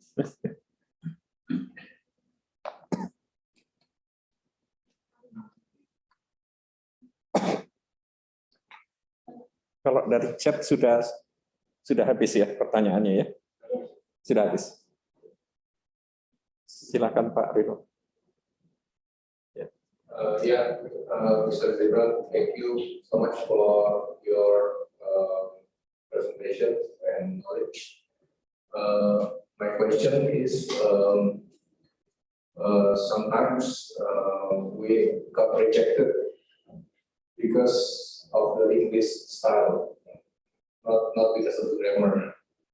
So the English grammar probably correct, but the style, perhaps is questioned by the reviewers because we are from Asia, so probably this is not our. So what is your opinion? my opinion is that it's a shame that it happens. I can understand it. Those journals, they get, I don't know how many submissions that they can choose from. And I think it's understandable that they would make a first selection based on the quality of the language. So that would mean that unless the work that is presented is exceptional, you're going to have difficulty getting accepted by a certain class of journals. So say the journals that really have lots and lots and lots of submissions. So then I think the process is probably something like that. They get hundreds or maybe thousands of submissions, and they go through it really quickly.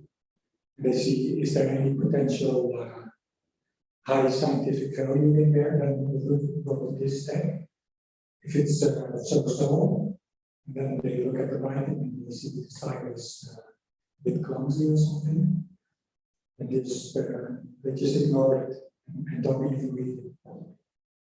Which is, you know, it's understandable because that is a lot of work.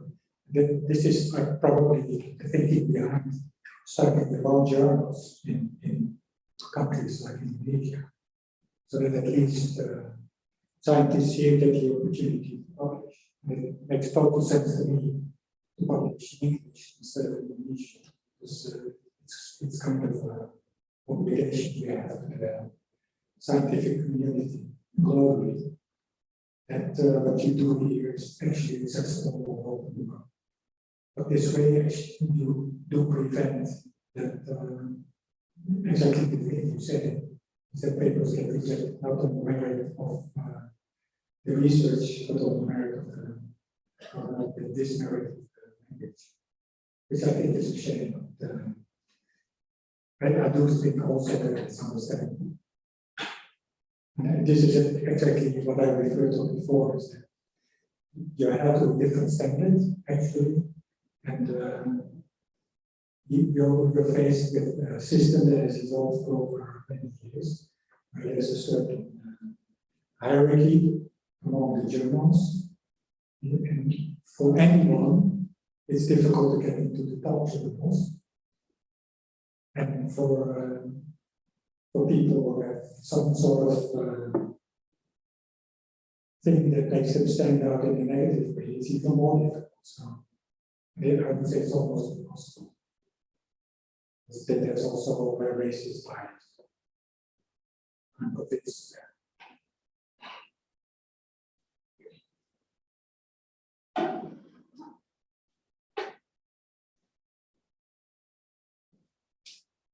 thank you, Mr. Ziljstra. So I would like to ask a question regarding shifting tenses, especially in the result or in the discussion section. Sometimes I want to explain the experiment settings and then the implication of that experiment. Sometimes I use past tenses and then switch into present tense. But if I do that like many times, I feel this is not right. Or it's not necessarily wrong. If you are in the discussion section, then you can say it's present tense. That are, say, conventional knowledge. But then as soon as you refer back to your own experiment, then it's past tense. That is just that is something that happened in the past, and that's what you're describing, that's what you're referring to. It's also important to do it, to make a distinction. So you cannot, based on your experiments, you can only say, you can only describe the results as they appear.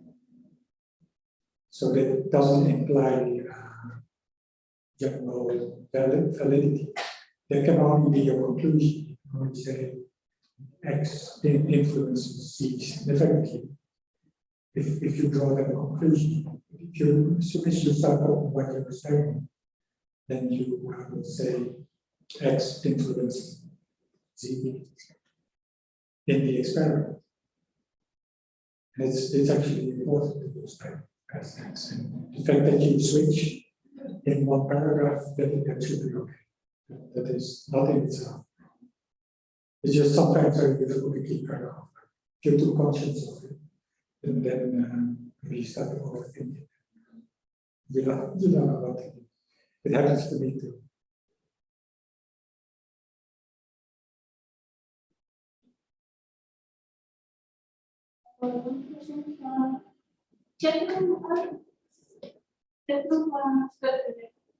Dari chat. Yes.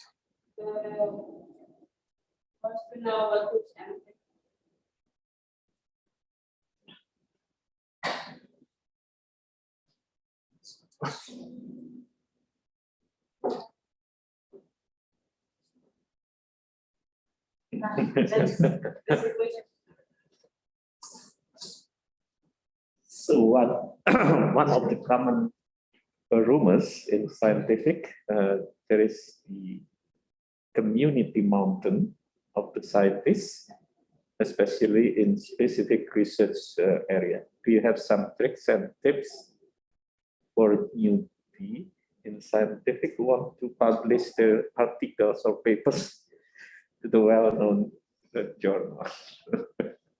I think that definitely there's a fact that certain subjects attract many people, but certain subjects are more sought after because you get a better score for it. But then obviously there's more competition. So I think that is you have to wait there, and then if you want to avoid the mountain, specific tips or tricks for new reach. I think it's the best thing to do is to follow your own interest. Usually, as a scientist, you feel a certain attraction to a certain topic. I think that is the best thing to do because doing scientific research is a pretty hard work. The result is not clear when you start. And there are many ups and downs. When you publish your paper, you still have to manage to get your paper published, which is probably something like you start aiming for a high journal and they reject you, and you go a little bit lower, and then finally maybe you get it done. And even then, that's not the end of the story. It was published. And it still has to be accepted or not. It still has to be picked up or not. That is just a very complicated process, and it sort of depends what you want to be as a scientist. Do you want to be like a rock star scientist? That's where the people go when they're because they're usually people who are in it for awards and the better jobs, so to speak, who are really ambitious. They want to take on the fight. They don't see the problem that there's a lot of competition. This is, you can compare it to sport. You have people who just want to do some exercise or whatever, but then you have people who want to compete in the Olympics. That takes a very different mindset. So my tip would be to see where you are in your ambitions or how fast you put on to achieve this. But also look at the environment you're in. Like, I think it's really, well, from my own experience, studying at university, you know, in your own department, there is someone who has a very good reputation internationally. That is probably a good idea to work with that person. If you have a professor who is internationally or internationally renowned, then I think the best way to follow the ambitious path is to work with him or find someone another university, a lot of us doesn't know something. So that is one thing, but I think it's also totally legitimate to not follow a very big topic that is not public. But if you feel there's something there that you could make an important contribution on it, maybe not even important, you don't always know it's about. Just if you think you have an idea that that could be fruitful, I would say follow that. In case you're not so much interested in or even not just not mostly thinking about it. And maybe you haven't decided, I don't know. Personally, I was never ambitious in that part of science. So for me, I just enjoy doing research. And that can actually prove very valuable. People who have real motivation, passion for the subject, and who are then actually also willing to do extra work, which ends up in much better quality service in the end. That is in the end, I think, better for everybody. So you are stressing the collaboration with renowned research As an option for if you, I think if you want to go places in academics, that is probably the best. Yeah.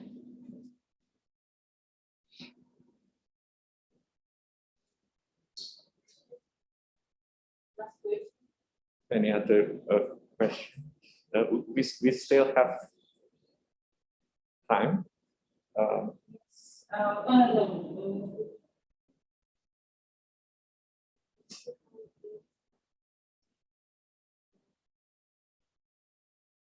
Or maybe Sybrand can continue checking the. I just want to show maybe some important points. I want to refer back to the. I don't know. Yeah. You want to say No, I just want to show.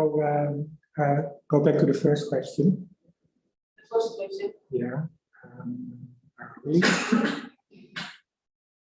It was about no, not the first the question about English.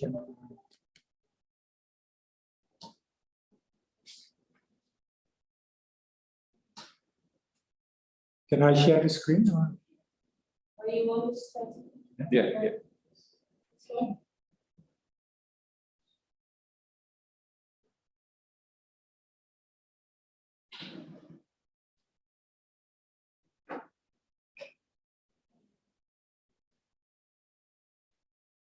want to screen? Yeah. Yeah.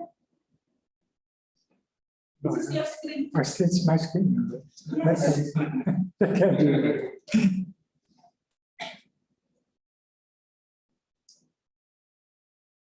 It's not my screen. No.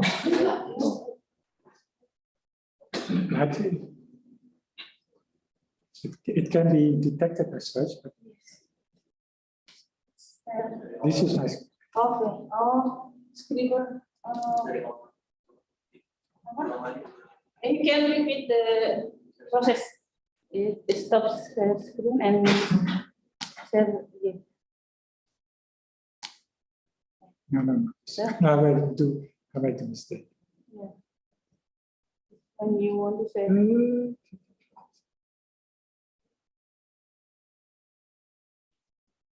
is the Windows one? This Your desktop? protocol is this. Yes. It's my mistake. Okay. So this is from Scriber about the difference between English and American. So here you see how they actually go deeper into all these points on the checklist. And here they explain lots of things and they give lots of examples.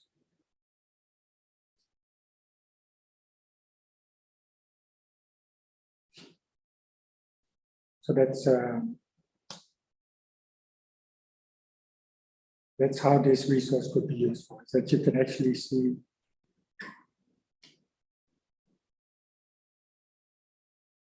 this kind of things.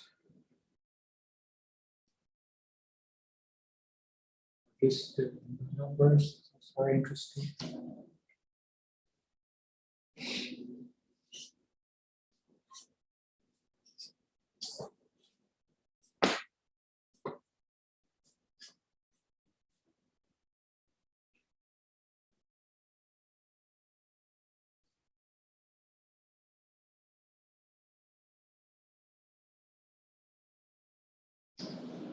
That's just to show how this could be helpful as a resource. This is Scribbler. But I'm sure there are other similar resources. This one, this is just one I just took.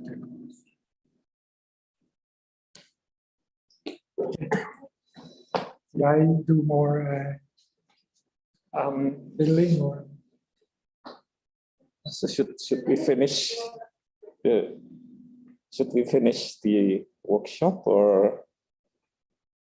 Actually, we have time to work on, but for this discussion, if you have things, you can hold it also, right?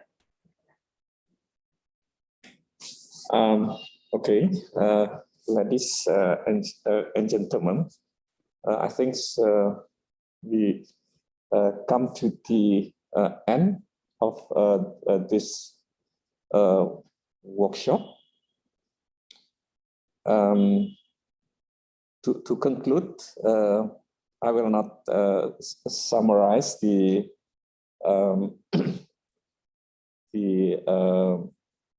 talk and also the discussion.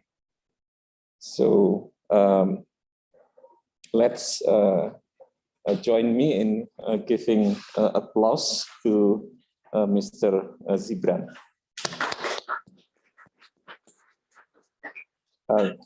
Thank you. Thank you, Mr. Sybrand and Professor Bambang, to give us an interesting presentation and discussion. Before we proceed in the workshop, I would like to ask Dr. Ahmad Munir to come to Prof and give a certificate from ISCS and something from the committee to Mr. Sybrand and Prof. Bambang.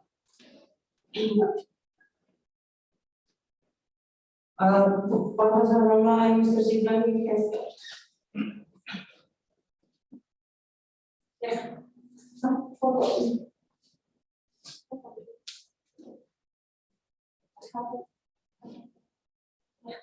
Please, Bambang first. Ini wajib foto dulu, Bang.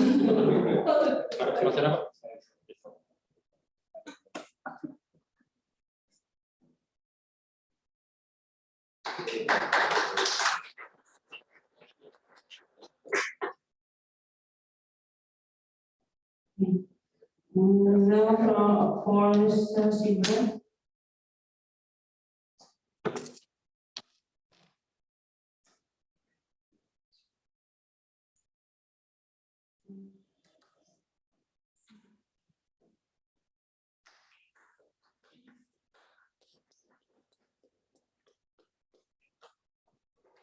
Thank you.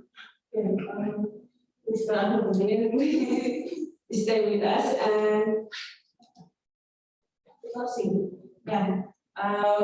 We would like to introduce Mr. Ahmad Munir as Chief Editor of JICTRA to share the concluding remarks for this workshop.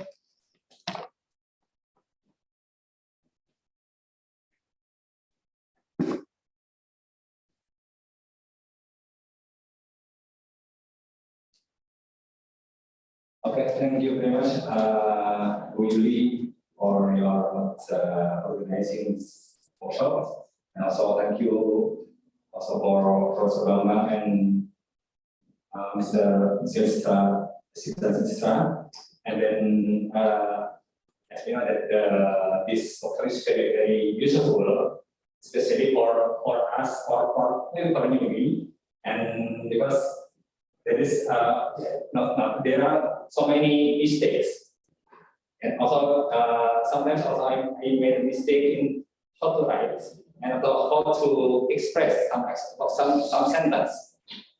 Sometimes in in passive or in in active voice, or also in some past tense or present tense, and we have we have knowledge from the presentation about these tricks or these tips how to write. Again, thank you very much. And by this time, I close this workshop and hope all things that we learned today will get some benefits and to improve our skill in writing the scientific papers. Thank you very much. Thank you. Thank you for joining this workshop. How ITE can publish multiple articles for publication for 2022 and next year, 24 more lessons. Good evening, everyone. Thank you. Thank you.